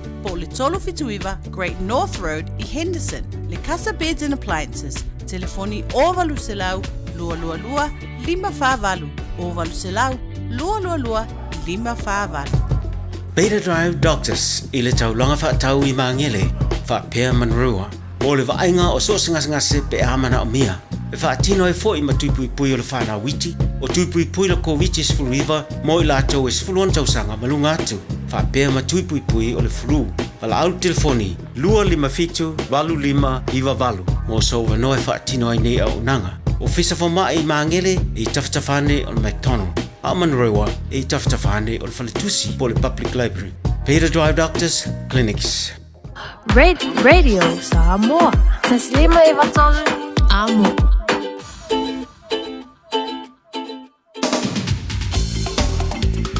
O le wā awhatonu link tu lai lua le vang o la wuli tali ai le tanto filo inga le so.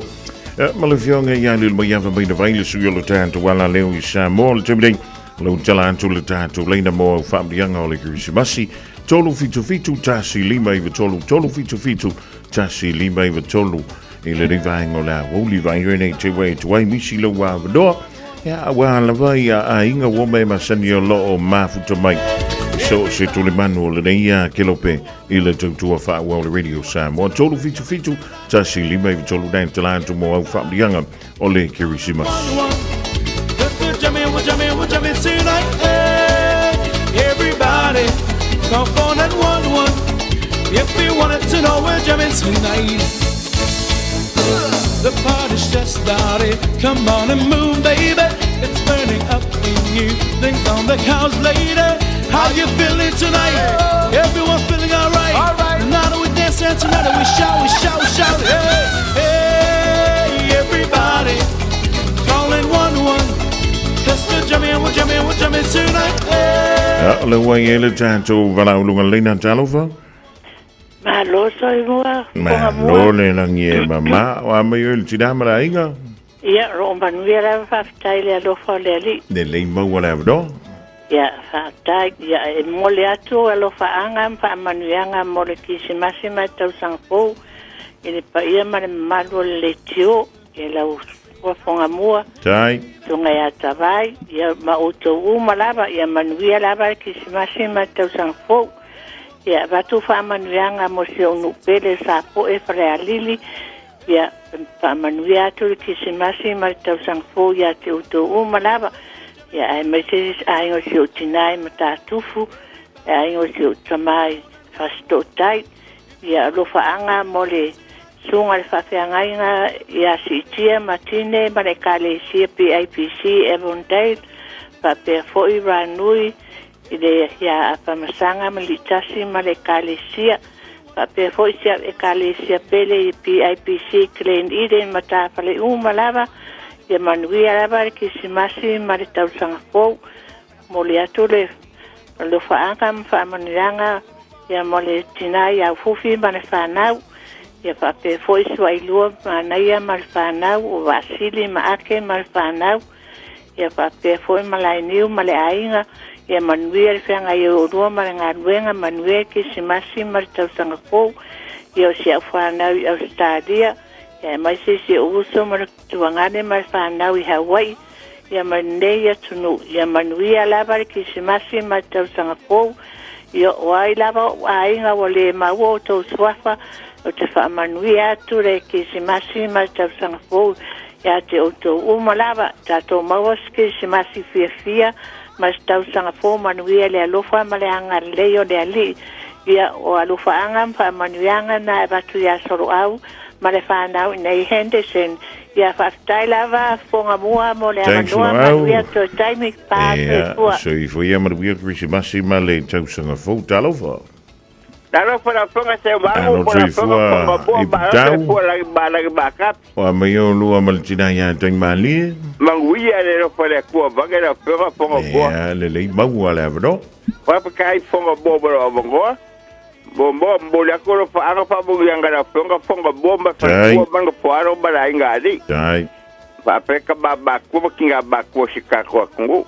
Abanguia ki simbasi bakal fo chungar pa penga asa krai leva ese ma ko alo fo man foano la piongar pa penga kawara pa wa mantra man foano chungar pa penga Filippo mbale kumba le man foano o Filippo mbale ku ka chonga le karisia ngasele ka va pekinga ya liba se Filippo fa se au malolo ko ba ka fa se au malolo le karisia ngasele ka no fa ku limba se Filippo apen bako fa penga ba ele bakiva ba farkua crash apen fa penga ka tira fa imambiaba apen fa penga si pa malika manguia ki sibasi ba ka fo apen fa penga pinyaso ba farkua manguia ka fo le apatio fa lu marani cha ban foaro fa ba ka lu ngafa ba farkua aiden ban foaro kai bari ka mbangai ba peka ban foaro Apeka basi kai badi de vai bang foaro apeka ma bera liba bang foaro karo ma bera liba lo faku famuge ki sibasi bakal fo ko bara kai poro mar farkua mai laka mar farkua kwingi apeka badi fo pau mar farkua pepe rongo ri shoka bahana markinga bakua ya bainga banguia ki sibasi bakal fo Apera fionga fumbongo karsa malolosi umanguia kisibasi bekakangfobia fumbongo marifuaro. Apera ayongo esapeka makangalo population manguia kisibasi bekakangfobia kai badi pika masih ingiu marfangau.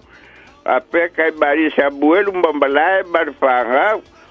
Apera songiarofa marfarkua kangwaola. Apeka bari ba fusi ba farkua helen ba fanga manguia ki sibasi ba ka fo apeki ga bakua per fagi ki ga bakua per fagi manguia ki sibasi ba ka fo kai bari singave ba farkua akele manguia ki sibasi ba ka fo ba lepe msulika singi oskaria manguia ki sibasi ba lepe msulika apele au mbadili manguia ki sibasi de au mbadili apele au pepe masarbasinga le au pepe masarbasinga manguia kisimbas ape foku pule mbamboana manguia kisimbas mboana mafoku pule le akau savea manguia le kisimbas bakau fo ape kai badia kadifa bar komiki mbafakua ya alieka ape seka badi kaba ya le fobaki ban foalo ape sunga la ya pita ba fei ba fanga ape ya pa awal makufala kusher ba ko kadesia banguia ba farkua ape ngai ka pa awal banguia la ba kisimbasi kinga ya pa awal ape ya so simbaka kule fanga so se le pasabai so se le paka so se dolbonga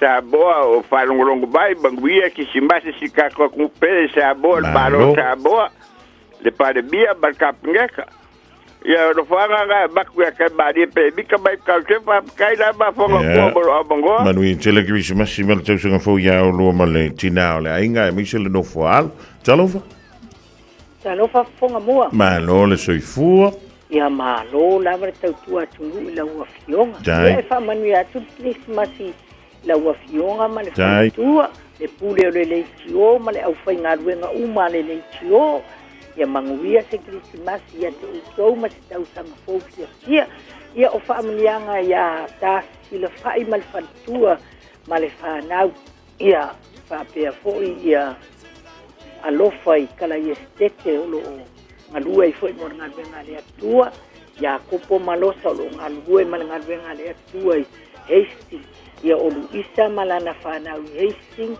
ia o whanongoa e ma le whanau i au kilani nei Feleti ma le whanau i au kilani nei whapele matai o nei a inga o kawa masiana whanau ia e liu ma le whanau ia o le tina matua ia lau fili ma le whanau ia o mila ma le whanau o a ufoi ma lau whanau e whaamanu ia atu ai le kirisimasi ia te o tōu malama ia manu ia kirisimasi ma le tausanga fou i le file mu ma le fia ia o whaamuianga na e watu nei a Tony Pau Scannon whaafitai tele tawai molo ua manua manu ia tiutol nei o te toe nei a manu ia fōr kirisimasi ma le tausanga fou ia o il tina ma le a inga li se i vavai fōe o tātou alo whaanga sina musika le te sa mai ele ni ia woli toi tali mai ai talantu le tātou laina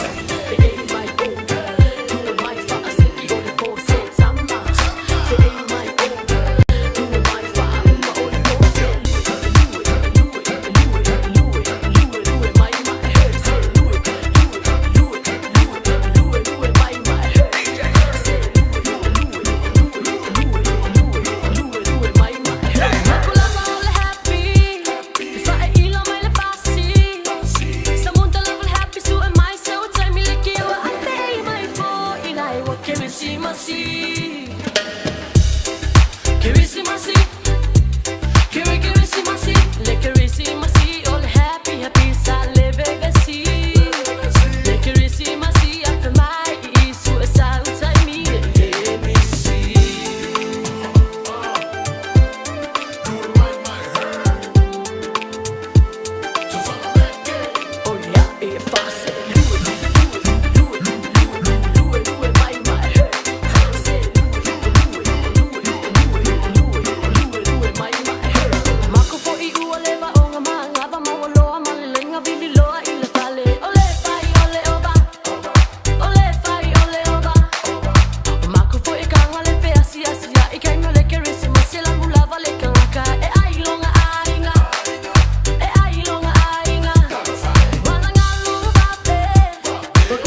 Ma tau Kirisimasi mai ha tau whakameke nau tau lunga tau ile vaenga o le tātou pulakalame. O nau tau talantu le tātou leina i nau tau sifuru ono malafa minuto on tālea o lein tu la e tonu i le ringa woli tolu fitu tāsi lima i tolu whamrianga o le Kirisimasi ala Radio Samoa. Talofa. Talofa. Pufonga mua se umanu Francis Ioane. Perry, o ama yo e se kinga. Menga lo tau mu ke vidi. Ya we. Ale wasa kwa ni mai Perry. Ba se mu ku kunoga. Ba ke wa se pai lo male ala. Ale. O fa lo fa me yo le. Ale manu ye va tengo fa lo nga e ka fier fa ma. Oye kai mo sang ni sila kele ingo kon fale mai. E se ala kala va nga le fai mai ya o e ri pe. Yo le lo koleanga ya. Muy Ya la kula fa malo. Ya le. Ya fa malo, si le mo fa malo, si o fa malo fe ngai markiu ke le ngai ya so wale ka ko wa kungu Samoa. La ko fa Francis Ioane po la wafionga foi. Sai. Mangu ia moango va malo aku la wafionga. Ia alofa ku kilisimasi mangu ia le kilisimasi mare kausanga fo pe aka le ko te doai. Que fa mangu ia fo le kilisimasi a se mangu Mikaele va lengi ula ai fai me su manga ula va oi sole. E ke si la fia eri Perry sia o kamanga. Ah. E mai nga. E mai ngugu. Pam ala dili mai mga kuale le afola ir kafango oi se ele meang le mamawa sa me makio ya le vai aso le. Fai la kamanga ile sa o se wo che lungal makafang. Oi se lo le anga. E lo face un magura ya o anga ke ya ko a vakula famnga kilisimasi si au kamaleo o le apai tio fai lua o la ile va utungia mai sa taua alo fa kelele apai se sa wia ma mai se me alo fa kilisimasi awanga nga fai mai ke sa ma le koko le sokolu o me angi akele i sau amai nya koko ia ke alo fa foi si kamalenga tsoang mai ke o le wins o le fionga le mansa moa mai oi vai mansa moa fai fa long mai yo kai mari ele fa kai kele mo lo tsoang ia me fai pe awaku ia alo fa kele akwa mo wa inga i maka kule fanga sa mai al wakule kumalo akoa malo lava le ngalu le nge yaso ia ai sili ava o fa malo sunga fa pe ngainga mangwir kilismasi mal kausa fo o kasmele yo kausa fo ate mang ia alo fa kele aku i lo fa le kua mala molo fo alo ia o fa ngai mor kilismasi va pia kai mari pe mika ia mai tepo ia paskai lava alo fa tele tu awe te tango fu oi fu ala awala to ina le mena se ta ye mena fu ala au o le loke fu e leska ka fu ala awala si ya ma fa manuia to ele Kirisimasi le tina ia fa fani ya ma le do fu alo le ganto fu ile o pa nga umala tanto wala leuto tele yo to ya ele kai kinga la ver kai mine la wantu ia fa brianga fo ya mo le Kirisimasi mo to ai mi se lava tamba mo tina ma tua ma tanto umala vai ma futo mai la vala jaya se ya li la vala po ele nga to no New Zealand fa pe fu into o mabao ya ma lole nga lue le dito sanga ya ma wa se Kirisimasi fia ma le file mo pe lo ai ya ma fa na ma ainga ai pito siliona vi ai le lo fole tu mo tanto uma o mai le Kirisimasi sa tata atali uina ese la ngona o tangata uma ole lalo langi ai o te pi ia ma i le tala ole fa aula tanga ole aso na malo ia ole apa na ole tama se aleluia osana utau umalo ana se Malingi ai loi mata, le no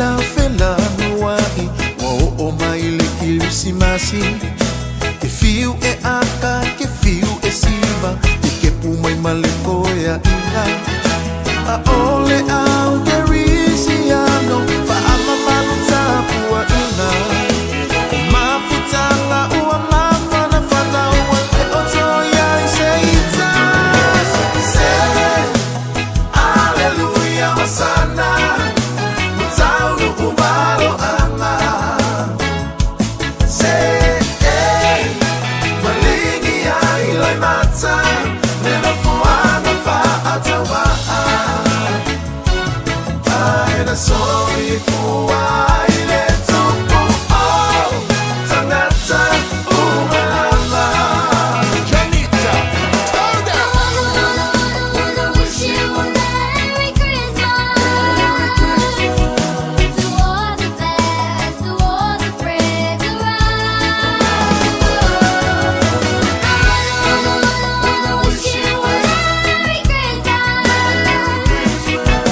to celebrate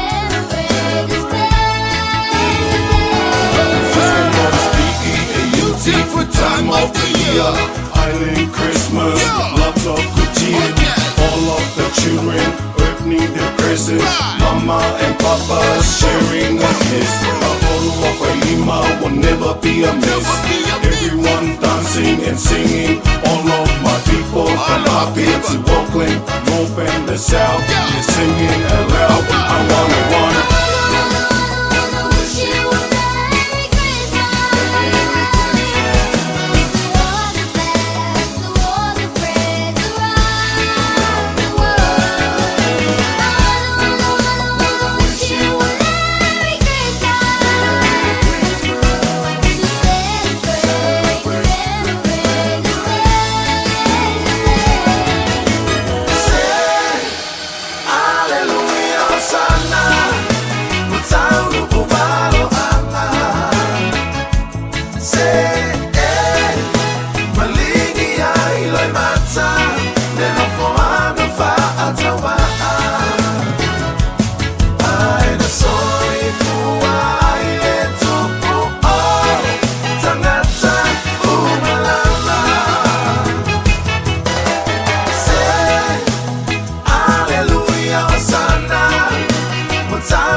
Valo anga apero feta ya Maria ma Josefa inatula imau iketele ima awaro filifia bana waile mesia letupu otupule tamana balonia Yesu ele pepe ua whana mai Me ola tanga lea ua mai Whaamano alo loto Si ena le ti apolo Le pepe ua whana mai E tasa o loto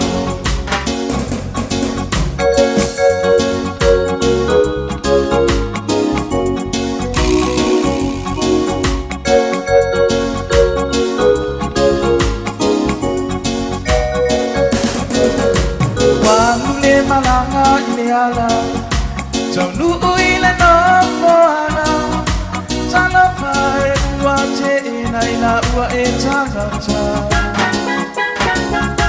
E ai se avanoa Langona le whaanoanoa Meita i le whale o manu ua avanoa Yesu ele pepe ua whana mai E ola tanga lea ua mai Whaamano alo loto Te ena le ti apolo Le pepe ua whana mai E tasa o loto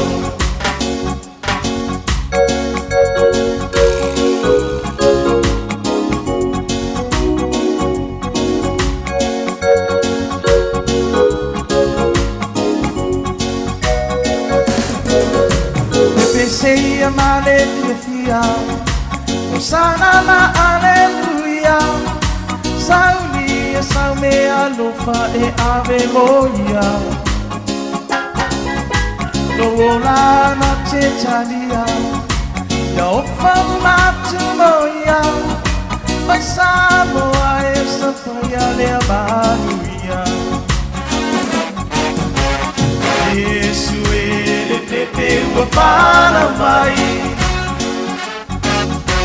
E ola tanga lea ua mai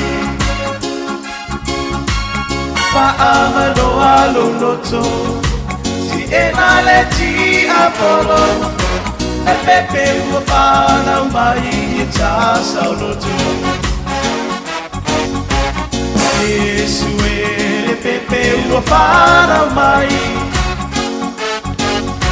E ola tanga lea ua mai Whaamano alo loto Si ena le ti apolo Le pepe ua whana mai E tasa o loto Le pepe ua whana mai E tasa o loto Le pepe ua whana mai E tasa o loto Le pepe ua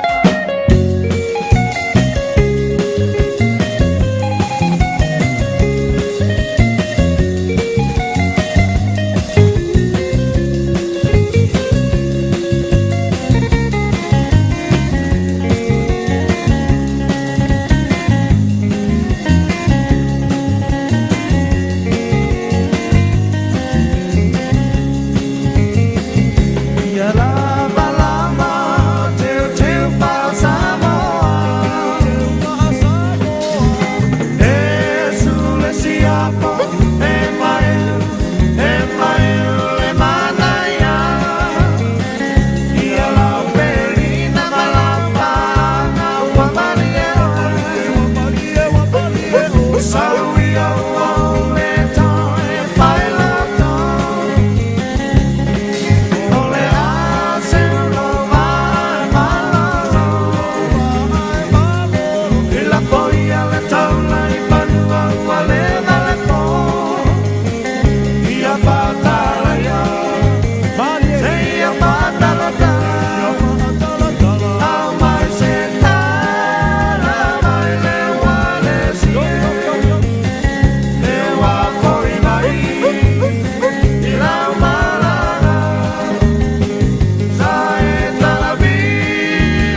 Fatala fatri lo fafunga angala nei tu la o le asolua alo mai o tatou telefone o mwhai na tu fantasia Hello Radio Samoa.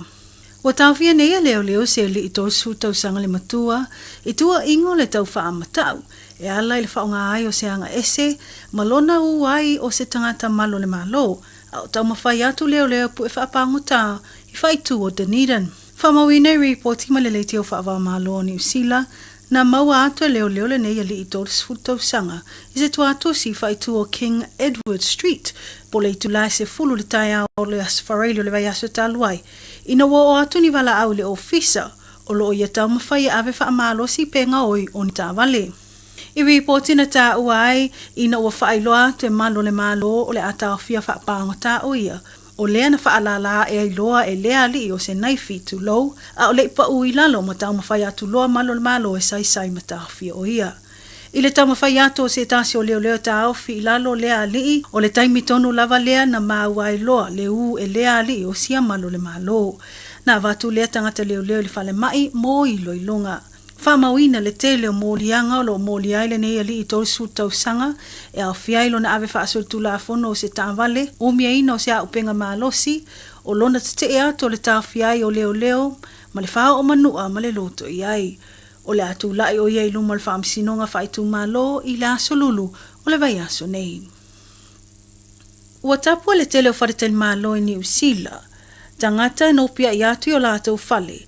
Lo lato whai aio ni mea whaapapa po private use of fireworks o na o le maa le ale teleo lo i aile nei vai tau ma le ono tula i mai aio se mū. Ta awai reporti ma le Radio New Zealand po le leiti o whaawa maloa New Zealand o whaamanino ai e le ofiso tine mūm whaalavilavi tutupu whaafuasei. Le whaatulanga ai o sa i Coromandel mai leitu lai valu le tae au le asolua se i o atu le aso torse fulo Januari lua o lua ono. O Central Otago Lakes ma Upper Waitaki o le amata i le tūlai valu i le tai au o le asolulu. Lua su whao te sema, se ia toe o mai se isi whautuanga. Whailo e sui le whaalavilavi tutupu whafua sei o le tau mawhanawhana wa amata nei. Whapenai fo i le whaalangoino le malo loso sa vili ma le mango le vau. O le awhaingofia lava o na tūlai mai e se afi. Mai le whaamomuai o se mea whaapapa po o se firework. Ma e uno o ai lava se tūlanga matau te tele. Whamanino nei sā po o tapu e le o a fiai fua whaalinga whaalawa i tele e pei ona masani ai. Iniso tala, o tu ina mai nei se reporti i le alualu pēr i lunga o le numero o taimi e tau mawhai ai tangata anga i atu i whale whaamasino i roto rua matauranga mania upenga malolosi whaapea ai mawhala au whasaina. I reporti alo o whaamanino mai ai le vao le masino o ke topo le tausanga na te anei lua o lua wha, anga i mai le masino se temo o le tausanga le nei lua o lua lima. Na tawhi ai e skulati o whale whaamasino nei, le tele o meto tino whaasortu la fono, mai le selau lua swulimo tangata i roto rua, mai le whaaswulono tangata mai le whale whaamasino o tauranga. O nei vaenga e au fiai whala au whaasaino le methamphetamine, o le cannabis, o naifi po o anga ese, o a upenga malolosi po whana ma utu tau. Whapea ai ma mea whengaruenga e whaonga mo le ngausia o whala a whaasaina po le drug paraphernalia. Tā ua maua lunga le numera i roto rua pe a whaatusa atu i tausanga ua mawai e ua waaia le pau o le numera i tauranga. E tu sai mga luenga a skulati i whale whaamasino i te tono le atu nuu o leo ua whaatu pula ia nei mata upu i le se fulu iwa pasene e pe ona maua leo o atu nei le whaafe iwa se lau lima sfulima. O ia mata upu o lo o maua mai i le teime whaatino eilo i longa skulati whaonga ai masini whaanei ono po e pe o metal detectors, x-ray machines, whaapea ai le suesue ino le tangata po le pat-down searches pe a mana o miona whai.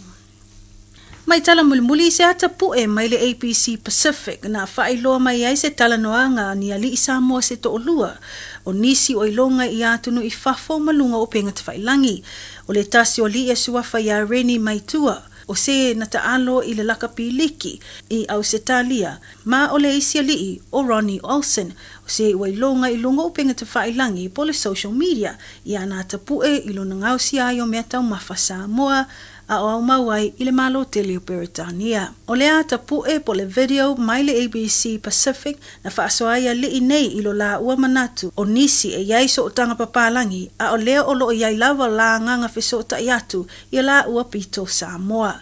Whamanino e nei a li i le anganga fia i le toi fo i atu i le atu nuu e toi amata fiso o ta inga maainga i Samoa. O se whaalongona winga ese mo i la ua, le toi mawai o lea vaenga taua, o lo la ua o la sa ili i o la tangata ma o la whaasino manga. O le tasio i tuna whaalia e Ronnie Olsen, na tutu mawai lo na sootanga ya Samoa, o mea ai tau mafa, e peo na i whaamanino le tele o mea ai na te ngao sia, ma whaalia atu i lunga o penga te whailangi, o lea na tatala ai lea vanoe whaasoa atu wai ana tau mawhainga, ma isi, ai maiself so ta i atu i nisi o uso a tangata Samoa, ma le Pasifika, o lo au mau i Peritania. Mo reni mai tua na ia whaamatala o na whaalongona i le teimi whaatu a pale mai ai i se swafa matai i le ono tau sanga tāluai. Na ia ia te ia le langona o le le mawhaia o na tau aveina o le nei pito la au. Ai lona sa valinga le sa ili pea i lona tangata. O ia lona nganga o le fia au auna matautua mo lona ainga ma Samoa. Na awa yatu Ronan Olsen ili a whaata singa lo lato ainga o sa whai ili a fia anga mo taa. Tato telefona o tu whaata sia mo lau whaafonga angale ne tu la o le asolua whaaftai whaafonga mai to whaase fua. Na alofa Samoa, wa ule ne yo kasu ti alu, a wale suia le ngila ula ule kio. A eva mai ina se fudu lima iwa kolu, a mo, Radio Samoa, vevela a.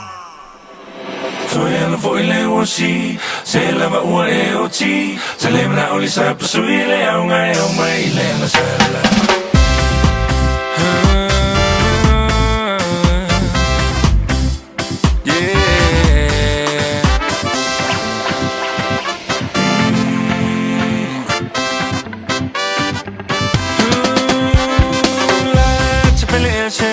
Mole fa chali mai e po a e na te unga fai fa avale so ona vali la mo mutu ai le vali male fa e che le vali le na o me vali le ta se fe so ya no foi le wosi se la va o e o ti se le na o li sa sui le o mai le na sala so ya no foi le wosi se la va o e o ti se le na o li sa sui le o mai le na sala.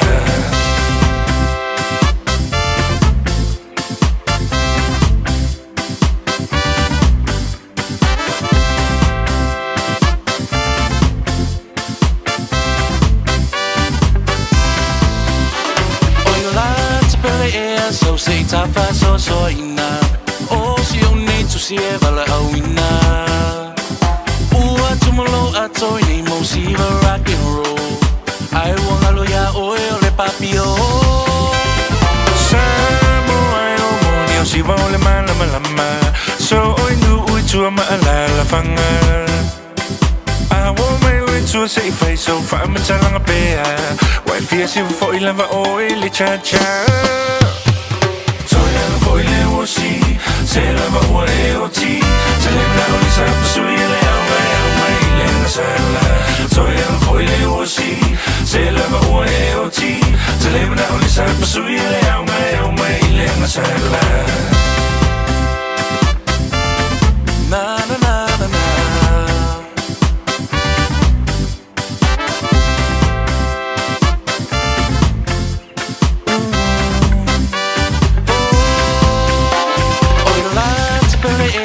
say tafa so ina o si o nei tu si e vala au ina ua tumolo atoi nei mo si va rock and roll ai wanga lo ya o le papio Samo ai ua moni o si va o le malama o solo inu ui tua malala fanga I want my lo tua say fai so fa me talanga pea vai fia si va foi lava o le cha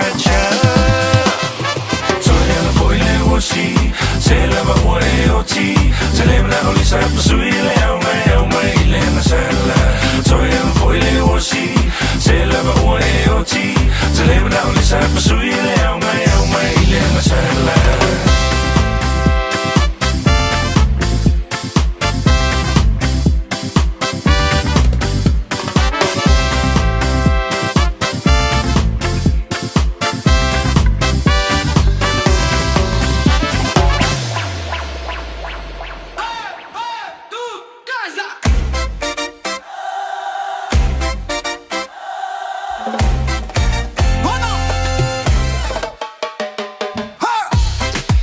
Lisi o whawhiwhianga I le ringahengo la woli na was fulwala fa midu te butai na ia le tula e tolu mo le tula nganga whawtai.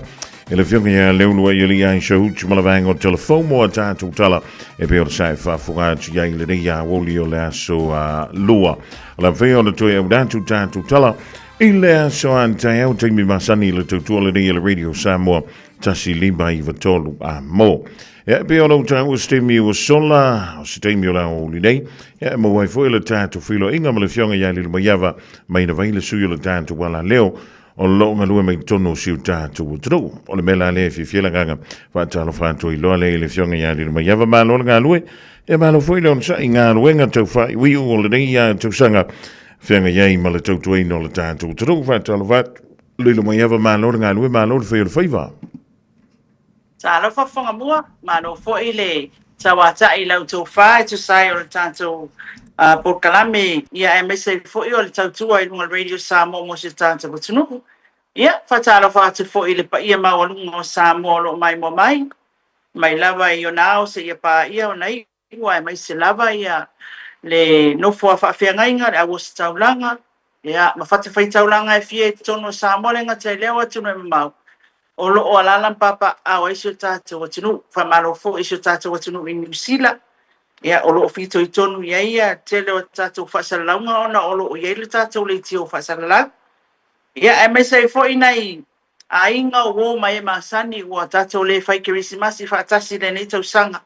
Ia, ona o le taungata o le pasese o le waalele po le alava. Ia, ai o le tūlanga fo iwa wa yelo tātou watunu. Ia, ua whaatumulia fo ili neiwa I tau o le tau sanga I a whiwhio mai. Whaapito o ngafa fo I se whaatalofa, ia male whamalo I se tātou watunu o tau mai lau whanunga o Samoa. Ia, I whaalawe lawe, o whaamoe moenga e pe o whaipoiponga, sa o whai.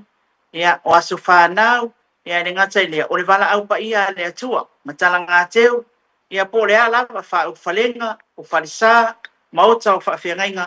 Pamalo atu, ia, o le tātou Porkalame ma le tō whaafunga mua e pe o le masani ai. Ia, e ui lava e mō le lautele o le tātou atunu, ia ma whito I tonu I New Zealand. Ia, o lo o mwhai lava o na mai mua I so tātou atunu, ia sorua masu tofi te tas. Ma lo le sound o le mayava le ringvahengo le o le wenda o to te leila tu ye malanga tu ai ona o le taitolo o malanga le New Zealand. Ia malanga fo ia le vale le afiti. Leo antu matoi tu ai nistu pe nai fiti to antu I le fa umai a whainga malanga I nai Samoa lilo. Ia, e sa o le lei lava. O isi fo ia o mai o whai le komu fo mai o tile ia le Fiji Airways. Ia, e lua mea o le tile fo inga le whatatali le taimi o tile sa. Ia mal tile e fiti na ia wha umisa taimi e lufuno fo I pe I fiti. Awa e peia o na saunua tula e pai latau sanga uma vai pai a inga uma vai atu. A umea ngai lau whamua o le aku ngul tourisi. O le telefoni nao le tupe maua se tātou atunu. E maua mai, awa e whaakau aku lea mea, whaakau angi lea mea. Ia whaonga I lea au nanga, whaonga atu lea au nanga. Ia lea lai e pe watama mai e fiti nei taimi le tātou atunu. Ia, nā leo mai afe mai. E okangi ku lai e transit ai la mo foi fiki ioi ia ele mai foi fiki ole mangwale na stui ia le la o fai sa wala fiti e pai tai pe foi o mai sone na ngai mai foi meli tata o tunu fonga mua ia e tau mafaya ia umil taimi ia mani tulanga foi lele ia I loa o mai ele au ta fa mai ia tata o nanga ia o fale o loa fa atau se tata o tunu na I mawhaio na maua tātou se le ni o se tūlanga lelei. Ia mō tātou tangata o mai ele whanga mua. Ia. E mau oloa sa moa I lana lava tūris. O tātou tangata e awhiwhio mai. E mau oloa ia me mau mea ia sa moa. Ia a wafo. E to a tele. E le tasi se taimi o tau sanga e awhiwhio mai ai. O wha moe moe ngai whai ai. O mai nge ia wha mai. O le mariu le whai, mai ia ave poa le fikus furu a whenga. E ave whai mai le whaakau o le mariu I o I le whaleolo o le housela a riki. Ia, o le housela a mak. Ia, wa whaila o po I le te leo le tupe whatamina milo I tono se tātou o tunu.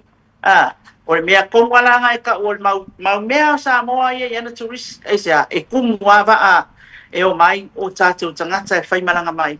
ia mo fa mo nga ai mau ai le tatu se le ni so tatu tunu fa tu pla ia le tatu mau ai nga fo mo la so mai tau le mai vai le telefone ta ia pia le nei kirisi masi pa fa tu sa ile na kirisi masi bu tona ia tu o te le swinga o te le swinga kirisi masi le kai o mai kirisi masi awa makua poloka o ka le merka vali ia fa tu pla ia o tangata e feo ai e a foi nei ole leo foi le mo kwa le mas file mu foi le excitement le atmosphere e a fa pe ai foi malangona ina ole fa pisa o mo ke risimasi ele ngata i a lotu o e kalesia ia o nu mafio angai i nu itua ia o fia au manga o tama itai fa le toma tausi o le pule ngani ma fai pule ai eu fa tasi ala mtulanga i finga sa fai fa falenga ia mato fetau nei foi tai e mo ia le loi mata malingi le mala au pa ia le atua ia e lua ia maliuna mato fetau i lunga le ala tele nei tai o sau o ta o foi ali fonga mo tulanga le o na le wata tala no ai le poloka au ala mal to tele o tanga tai fai malanga mai le tata o tunu ia e ke longo fia au malanga o leo mai se fa amoe moi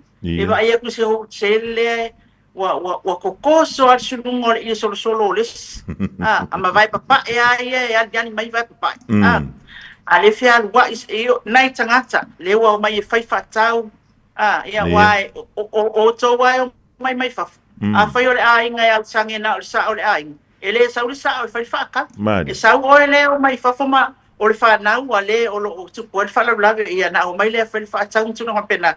E ta te longo fia a le na ta te lati si pale ainga ia o lai sau whawhai mai e. Ke le ala o le ke pika ma le kale ma le whasi a peanuts. Vai atu asi ai ia na i tātou tangata. Ai whailau tala i tūlanga whailele o meu mari. Ia. E lua mali una mawhetau i nei tai au na wusau. O leo ke sawa uia le mele na uwa ai ia so ia a e kau mai le mali le lok le ke ai mamao mai le sa rota avali na ia fili ia fa lo le buma pe ke a fe kua ioi o le mea le na o mai la ka ave ka avali ma kai lo tama e a fe tu am fa lo le mali le an sorry e le o na o ke kausia pe you know it's not like o se me foi le o soka fia le po soka ai pe o se o ma sani ai mai le me na taba ai ia au ka vai ko ke lo ka so le ka ke a fe ko si ka o fe kai a lo wa fe a fe kwa le fe kai fe ile a fe kwa fa e me le po le se ringa ya o fa pe ai no le tama o le me le asa mo ya so ya au vai ai ma o te lo au le ai e fa nga la vale le atu la fono foi ma le foi yanga mani e fa alo le i maliu e pe o tu langa na le o ai e luala ia maliu na mato fitau ni taya ia male mata ngo fio se tatu tu no fonga mua ia le saula mai o le vale ne e le se ai ngo fio no fono foi tapenanga o la fanua foi ma ta fa fale ma fale ia wa foi e alua ke awa fe fa fo se e porka avale ales sai peila o las tona o malolo o le wa lo la ka le sko nga pa fo e pia ai fe mai lo ta avale ya o te lo la mai mo mai to fa o si tu la fale o le mato no wa le bana i Australia i Melbourne no foi nacional o le la o mai malona tausi ia no foi sa fa to o fa boy mo o fa poi ponga e a waila la fana ai ole tala fia me e tapena pena ele tata watu a wai no wale ke wa fa fo se e kwa va ya fia ya ole oso o sukalati ia o sina se lenia tu watu fa mai fa fikai mo pokalami al ka pokalami ni fonga mo nei no mai ta va ai la ia ngai ke ngo fonga wa ke le mawangan bang mia le mo mawangan ni ia ole afia tula o si tula falelia e mo le fa tai tato pokalami panga solo tato litio ia ma fa malo watu ia tia Ia. Le winga na la utala le utala se sa mo ai mai sa ma to fai tu ono funu. Ia ko fai ola mo va ia a inga. Sa pena ia wa fo ile fio mai o se tatu ko tino o paule mea fonga mua. Ia. O le tatu utala o le tau ia ele o tu la fo ina fo ele ele au va ai tau.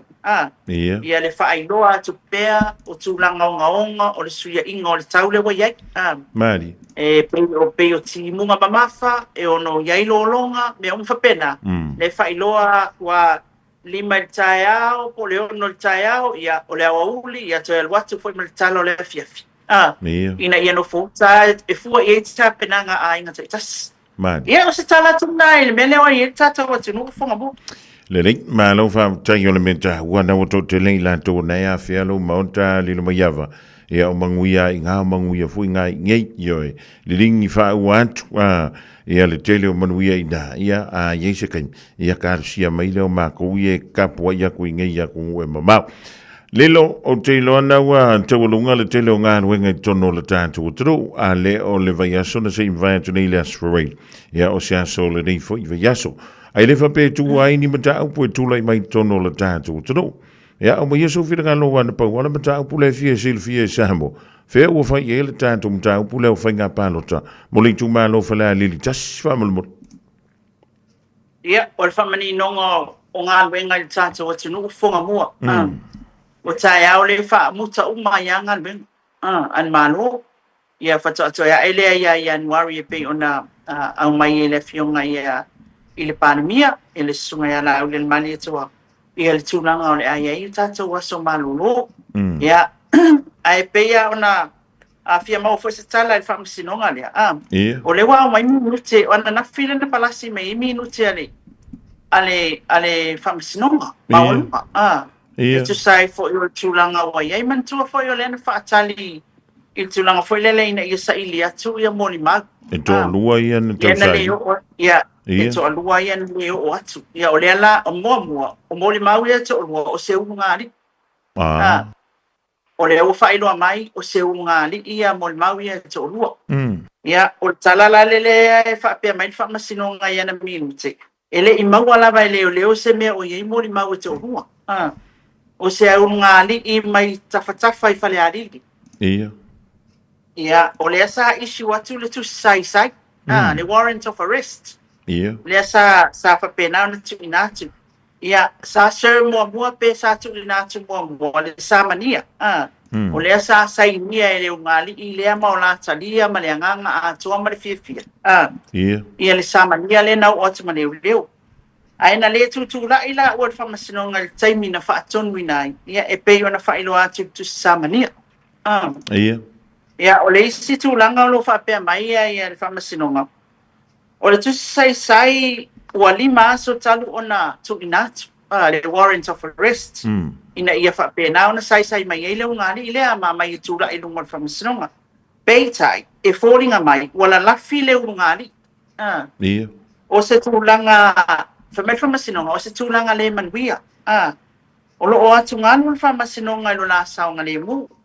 O le a fo ile tūlanga moni, o le la le o mai ai le whamasinonga. Peitai. O le mawai o mori mau. Mua peo se tūlanga o wha awa winai. Le wha lave ina. O le whaia o le ami o tonu. E tu sai o le tangi o le pālota i le mata upule nei a whale a litas. Ma la wha la tua. Lea o lo masalumia na wha tino. I le whainga o le whainga pālota lea. O le whainga lai tu sai fo i maleonga o le ni mata ua manatu ai le whamasinonga. Ia talia pea se ia maua le ungali ma au mai le whamasinonga ina ia whaawau tau o manga le whamasinonga. O le isi tūlang, ua tu ina atu le whamasinonga ni tusi e tā ofi ai le malanga e se atu o le ungali ma Samoa. Te a fia malanga i whafo, ua tā ofi ane stop notice. Me ave le immigration, ma so se vaenga leo wai lava. E avatu ia le whaalinga le ale al whamasinonga. Tāo fia ai ona malanga e se atu i totonu. O le isi ono masina. Whamailan whamasinonga. o le isi ona masina a o lumana ia ia o tālia se isi polo a inga le whamasinonga i le itu e whaono uma le whaalinga nei a o le i o atu pe expire whasalaunga nei a o le maua le ungari ai a whai e mua maua le ungari ia o lono unga expire o whalea o ngai lo le whaalinga lea na a watu pe a whape e mai maua i la ua ai le uma le ono masina le tukina atu e le whaalinga lea le al whamasinonga no le si tua o mai minute whamasinonga ua o mai e tulanga lea ua fili ai le a wharingo le lo ia sili 18 ia ua fili ai le lo ia sili as a friend of the court o se wo whaamoemoeina le whamasinonga ia o ia e nate fesoasoani le whaamasinonga not directly involved po se pāti o le po se tasio i tū whaamasinonga ai o ia o se wo le whaamasinonga nate fesoasoani le whaamasinonga e tu ina atu whaamatalanga o mau i luma o le whaamasinonga ia o le isi lai tū whai mai e mawhai pe a tala whea ngai i le wole al whamasinonga o le kaunga o le upule i o le amicus curiae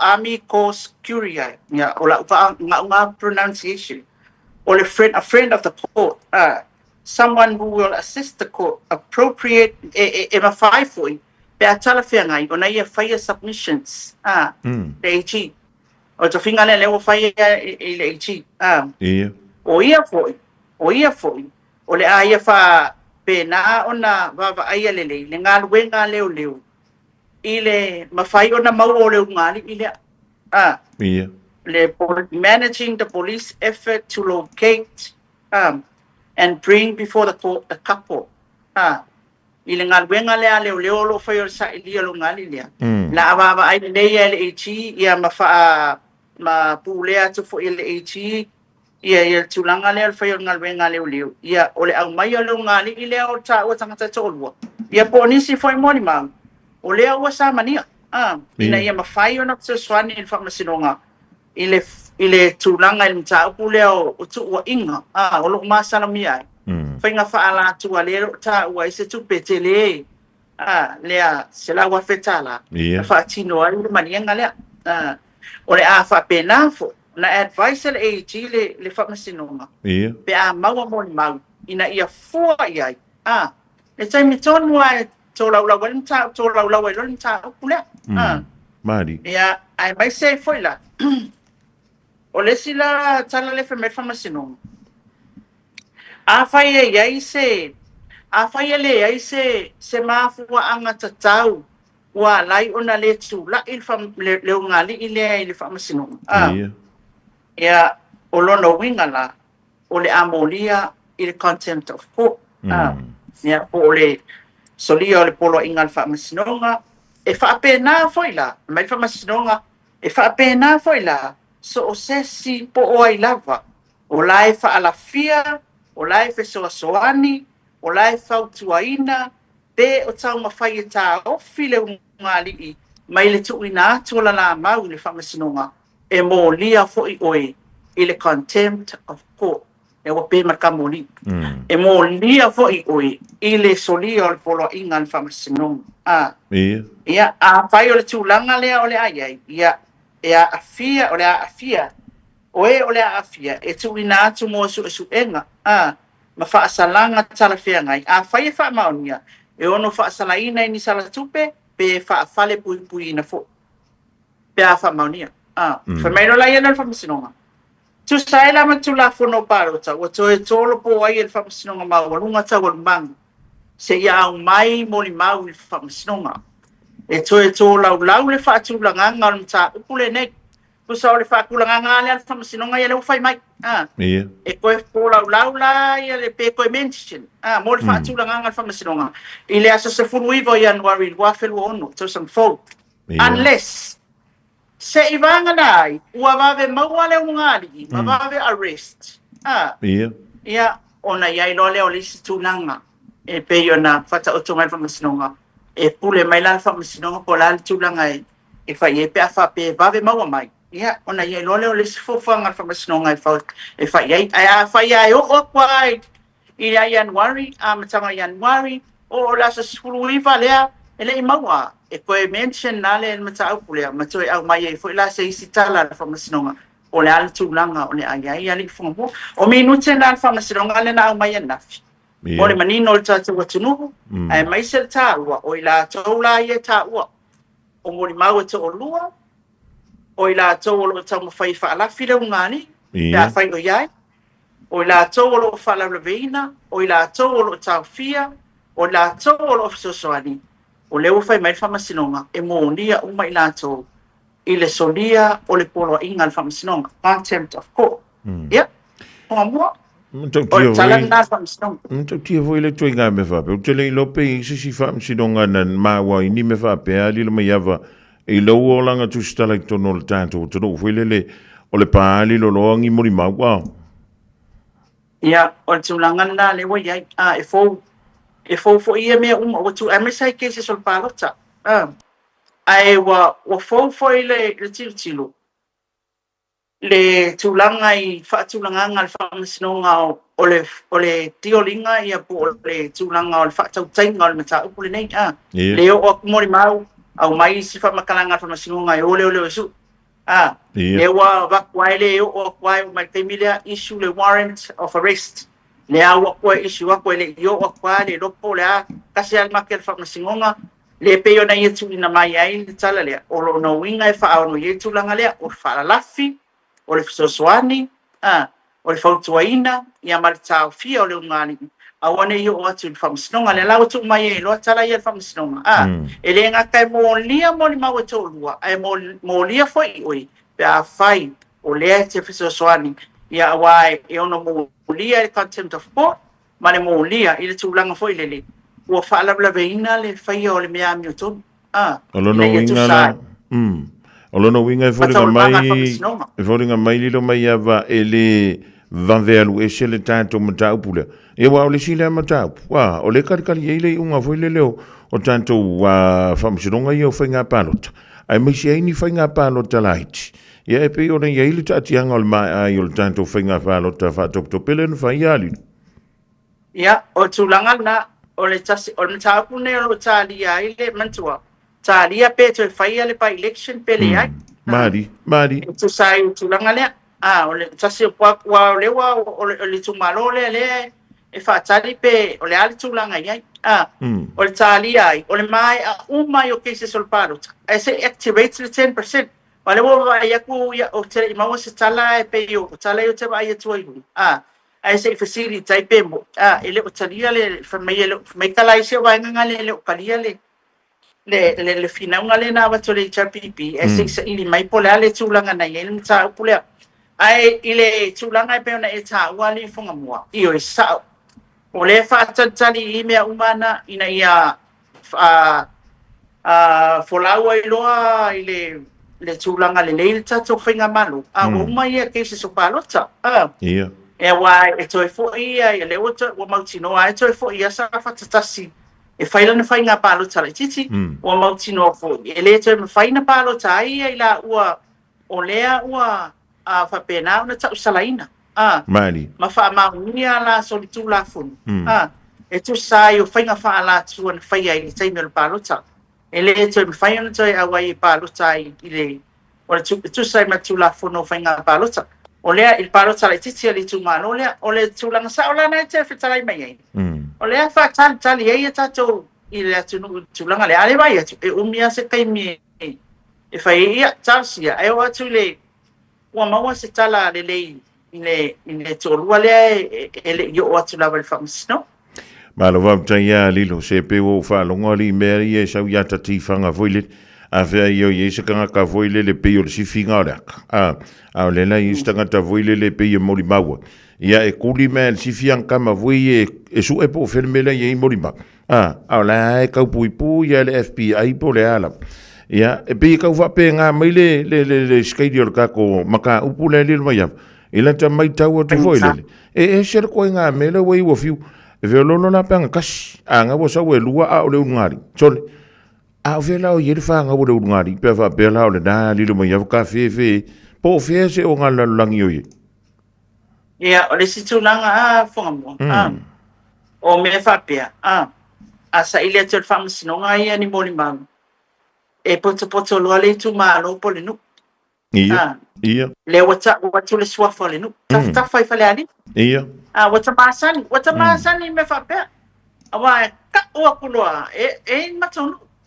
Na mention ngeia inu ngole niu sol tangata le sol tula fono ta oi fa sto ta popolo fonga. Ale nu fa mai fa sala le ainga le. Ia. Ale na fa yo le mana watu leo e assist le nu. Male tu malu. Mari. Ina ia mfai maua mai aisea. La ngal fa masinonga o le mea ku piko le ia Samoa. E al fa marsia tu la fono e la ngatasia i tangata uma. Mari. Ya. Ole tasina tu langa e sataba ai ita i le tu langa le. E fa pe assist mai ele nu. Ia pe te yani yo le na watu le nu foi la tu ta sanga foi le na maua e manatu ai ave tu ona wa fain fa la le mta o ne wale se no file mu ole tu malo. Mari. Ia rona winga lai ta mai ia. Ele ofia manga o mia lai ele pe aka kilo i tu fa msinonga ta o ne mama fuanga ia. Ia. Ai o lo tai lo na le pule ali fai pule fonga mo. E pe ia ona sila fia foi. Ese sa mo mai atu no uma lang. Mari. O tata matai system le. E fo ia un fa fita o le. Mari. E tu mai le tu la fono fa vai. Pe ia na o mai le fionga le CJ fionga ya satiu. Si mativa Paris. E fa msinsin. Ina ia ile fa ngale na metalo ni. Ina ia mafai ona apai le kula fono fa vai. O the constitution sa mo pa le tu la fono fa vai. E manino ai mfile mo ia no mafionga ale o fai o kula ngale fa pe e fai le solonga le ia la soli tu la fon. Ele tan fe ngai le na in fa msinonga. Le tulanga na fa mua. I lo malam na maanga mta fa pia. Ia. E so swani mai no mafio anga. Ole ainga ole ngari Ia. Fai ola ele fa na u te lo lai lo el fa na se me o iola to ma tu wa ile se fa nga wele lo me ma ku Mari. Ia, ai tātou tālia ia lupe o maa ungu ngā ruenga leo leo. O le wa au mai foi le isi minu te whamasnonga iai. Pata se man lo ia sili o tātou malo. Malo whaptai lilo. Ia, lelek, tātou se ese baila la mta pule si tālia ia. Leo hantu la sa sfulu iwa o Januari ia pe o luma mai foi. Ia pe o whiale me o iei ngā ruenga. Ala mta ngā ruenga o leo malaf so soni lea le ofisa o le lo ia sili le mta upule rei leanga.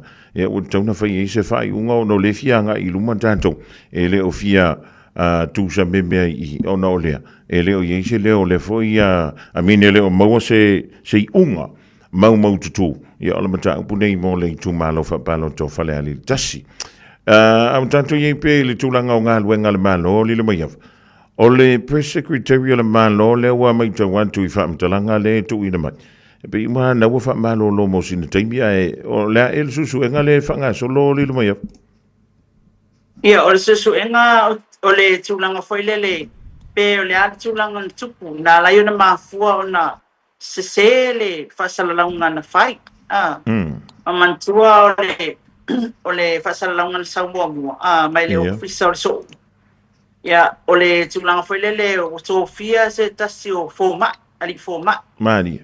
Ile tofinga o le ofisa silio kulenga o le mtanga luenga o soi forma lo loina.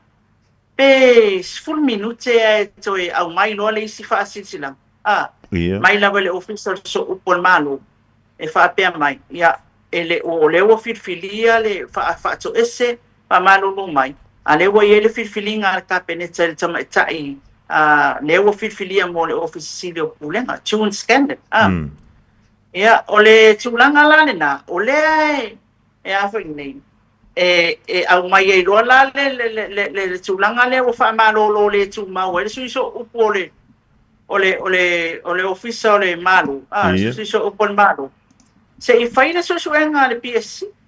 Se i whaina so suenga po le ale mea tonu ana lai ona se. Ia pe wha maonia o se sasi po le a. Ia pe wha maonia o se mea la muna whaiman sina fieli. E so upo mano ia le tulanga lea o ele se te lea ona o le tūlanga foi lele, ele matangofi, whai o le na maua ia le whai unga o le taunga whai ngā le pisasi, pole pulenga tangata whai ngā ping, ale malu. Ia. Whai o le na maua la lato wai mantua o ie whato ai ia tu sitar sang, mo i lato e fia avea ia manoa ia le tato watunu.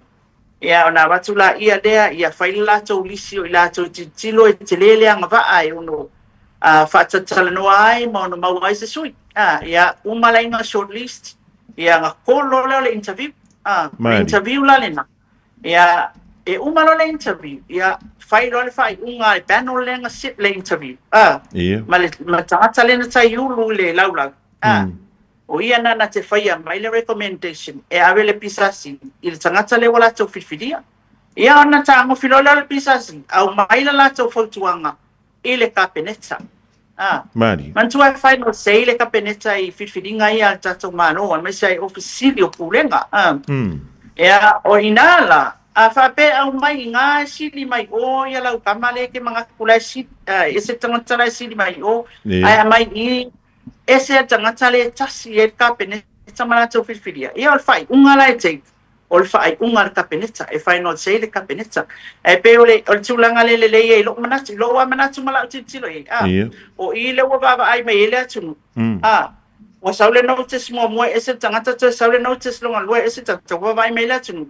E la le mele kupu il decision there, but the decision e whai no se le kapeneta. So se mea lava whai no se pole ale recommendation a mai pisasi. E tofi e kapeneta la la to fai unga ia le tangata. Kusala o le wha ka e le ngā le Amerika kapeneta. I le whiwhiringa lea. O le mea le ngā e ka kaunga peisi e le whasala ngā le. E tawana awe tua. Ia mamailo ia tātou le channel of information la tau ia whangamua na wai sila fia. Au mailo ia le mainstream media ia tātou whasala lau alo. O whiwhiri pai e whai maa. O le whai unga le kapeneta na autasi ai le aso ma le taimi ina o mae ala la tau funtanga o lea ia o whiwhiria. Mea umana. Ea peitai. Ia walua la whai unga ia na uma. Sau up mai lesi mua 10 minutes after that. Ai sau lo mal whako e senga. Ai koe sau e kua mal wha asala unga o lesi tangata le o whiwhiria. Le alau whai e le whai unga ale al tātou malo. E le whionga ian nai. E le tau toi nana ina ia le whionga nai o le sawe ma so upu. Ia o leo whamalo no le tu mause e whaile so e ngane ale tato o ofisa lea. Ia o na mwhaile o na maua atoa le o le ale tūlanga na iai le tūlanga o le mta upu lea whonga. Le ring malo whaaptang ia o le ale umina e mano roma i le whionga ia nai le susu e ngale whanga solo li. O le whawa yaso e lo te whaalong matu iai. Whawa yaso le e whamalo lo le tu mawai.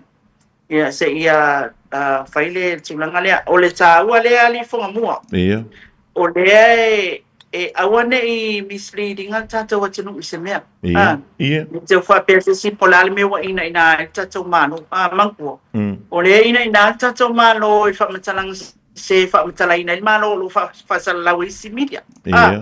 Ai a whaila o le mea au o le ale sa wei whamatalanga o le channel of information a lea se se. I lona wingala wa se whaasoro a kua koe mi tātou le whasalaua. E tātou tālia ia lupe o maunga le mata upu mo fo se tātonga le lei o le tūlanga o lo iai. Ina ia mawhai ona fo ia le whawhitauts. Le ring malo whaaptang ia tālu si ia o le ai malmanu ia le da sa i linga. Ia wa so se mea i le di o langa li luma ia vai a marasas ia ai tālu si ia o le a whapele o na maua se tofi mali ia maua fu se unga lelei ia wale anga i luma o tātou whamtalanga e wina mailea e le tātou malo.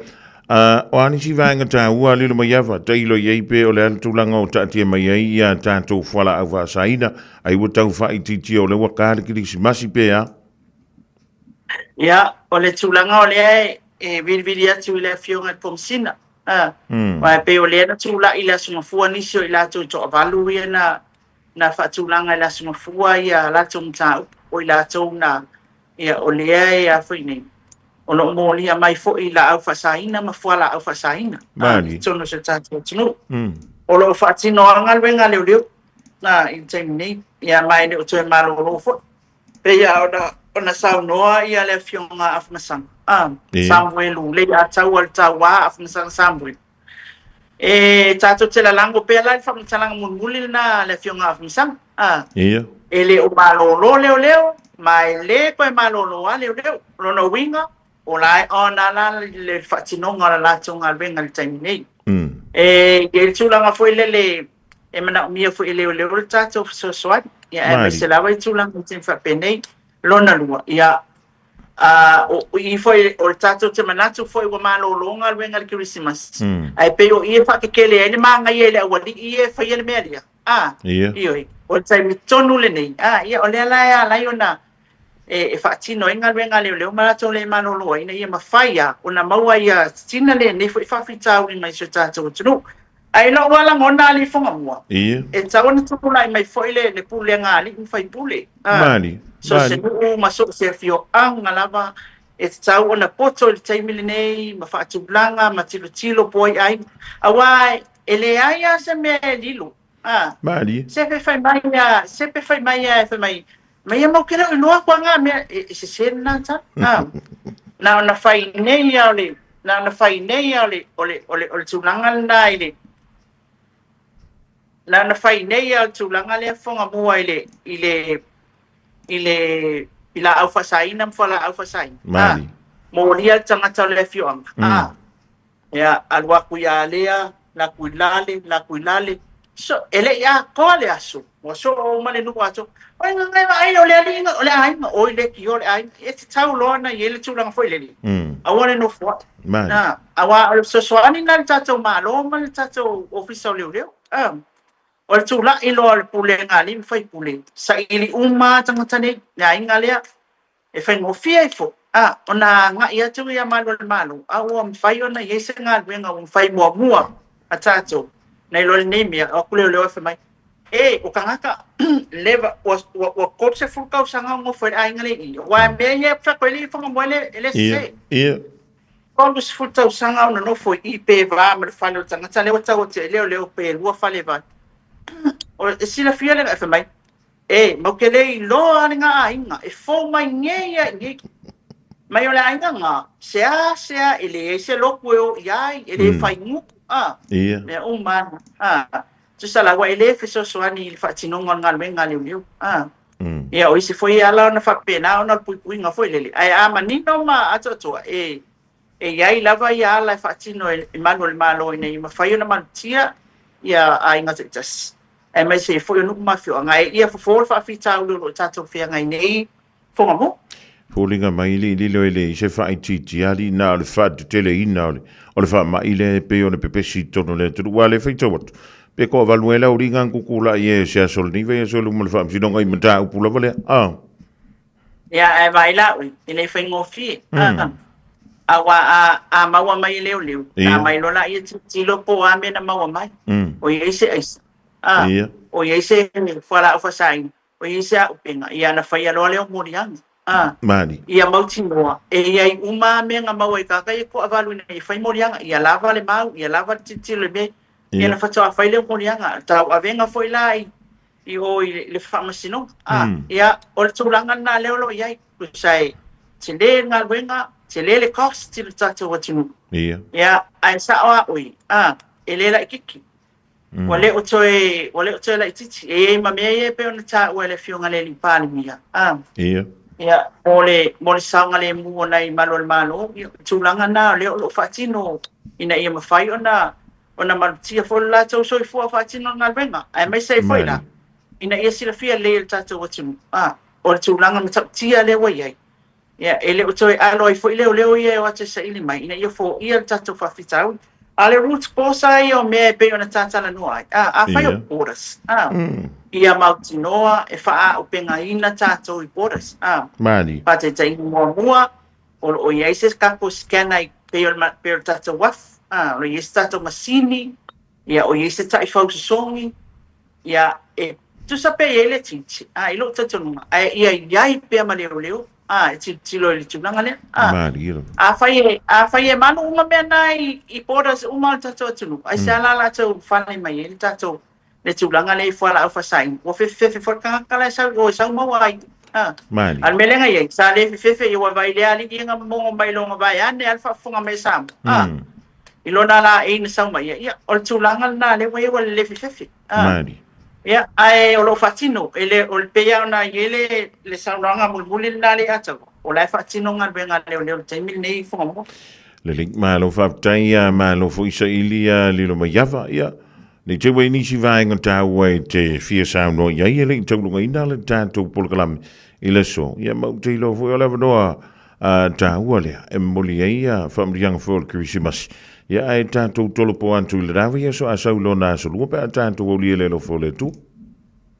Ia e moni au funga mo al tasu mulmulil nei au le fai Christmas. Se fato atato to fai loa ifo. Le aso tot se furu le pe ona fato nuina ia o lau sunga. Wa lau sunga le fato maya. Ia ai e ave ile ne ia vano ele se si mea ai le se o te loa le ngal wenga le atali po te le ngal wenga manu le malo. Awa o manu malo. E 24/7 lava e o a ile amatanga to sangfo. Mani. Ele malo no ia ele foi sa iliat. Pe fia men power le la fingan wenga aleule il taimile nei o asomalo no to sanga Mani ina im fayon sila fia tanto tunu ai mole nei taimile funga mo ia se uta fe no ile asolu al vai so fo le e ia ma to sa fa e fa ia sto na ia la sto na nei ia te lo ma wa to sina ta se tanga ia il tata wa tunu ni si fo fa mo nga ma to ai ia ai au le fa yeri Christmas o te fa mania tu mua i lau to fa fonga mua mania Christmas ia te ora male ainga ia fa mania tu Christmas si o tato ofisa fa sa lau radio Samoa fa mania tu Christmas ia Samoa ro mai fa tai le nei fo i ele umale nei tau sanga fa tai le mai pea i le au le fonga mua ia masa nga wenga le e tau fa yatu ia wa foi tato fa selaranga ia so uma ia ia tato nunga tato tau fai maua fa tasil file mol pepe awa le o umana ia tato maua le file mol pepe o pepe yo le pepe sa o mai le lo fai le lalo lang ina ia fa pena tato fialo fa ai o taimi nei le vesi ma le pisa o lalo lang at least ka po fa tangi ia maua le file mol pepe fo samo pa man mia le atua le Christmas yo to ainga ele o mea wa tatou maua o le tama na fio mai ina ia maua le fa o le tanga le tatou wa tunu malalang ya so ia manuia le Christmas fonga mua ya te oi mane ainga pa pena fo iso tatou wa tunu i Samone ya ole tatou mai e tasi pe ona e sa no ile di vai ngole so ali lo maiava fa manuia foi le fionga fa pe foi le fionga ya nai mal pa ia no fo alo ya magusa Christmas file mu male manuia talo so fu i lo na lofa a mai anto sa fa i file lo tu le sa tanto filo i le so lua o le na vai so fo ile tau ngaina ya nga wenga o le rito sanga lua fe lu lima ya tanto wa fa pena i on fa ya akele ku fa mai a fa ale kongu ya longo ane ya ngal malemana au tanga vai tipi au tanga vai aya lo fa tele atu ya ma va ai va ya ma va ku ya nga fuala au ya langa ke lo fa ko si o kama fa ya manga singas e manuia ke si masia lilo mayava manuia ke si masi fonga moa fa sai foi na tato o tino o tato por kalamel na mol neia solua la lo fa malanga le le to si o tato o lia vai so fo lo na ngale manuia Christmas Samoa so khasi fo so i forma ia manuia le fionga ia lilo mayava mai na vai misa le suyo le tanto wala leo e pe ore fa fungaci e lana tutua malana unanga i tutonu le tanto toro se yo lia vai so a saule mai ai o le Christmasi tanto toi filo ai lunga pe am gan le ea ma le fionga ia lilo mayava Tasilima i vatolu amo Radio Samoa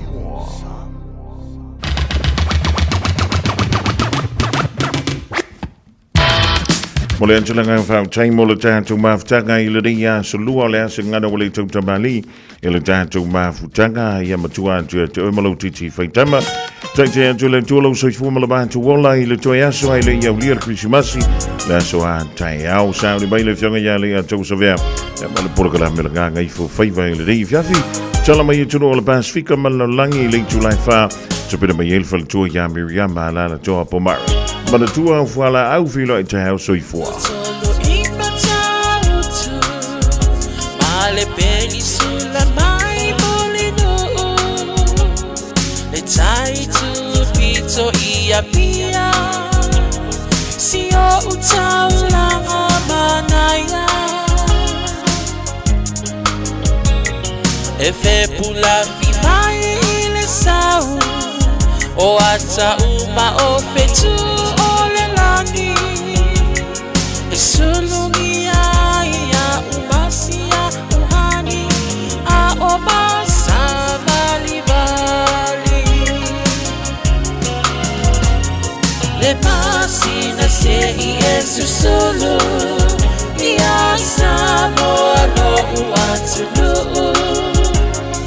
se ifai mafia fiana ie mama atene matama olo sisi vai mapepese matata lato tunele a omae mane ilano ole niu na o omasi a ukele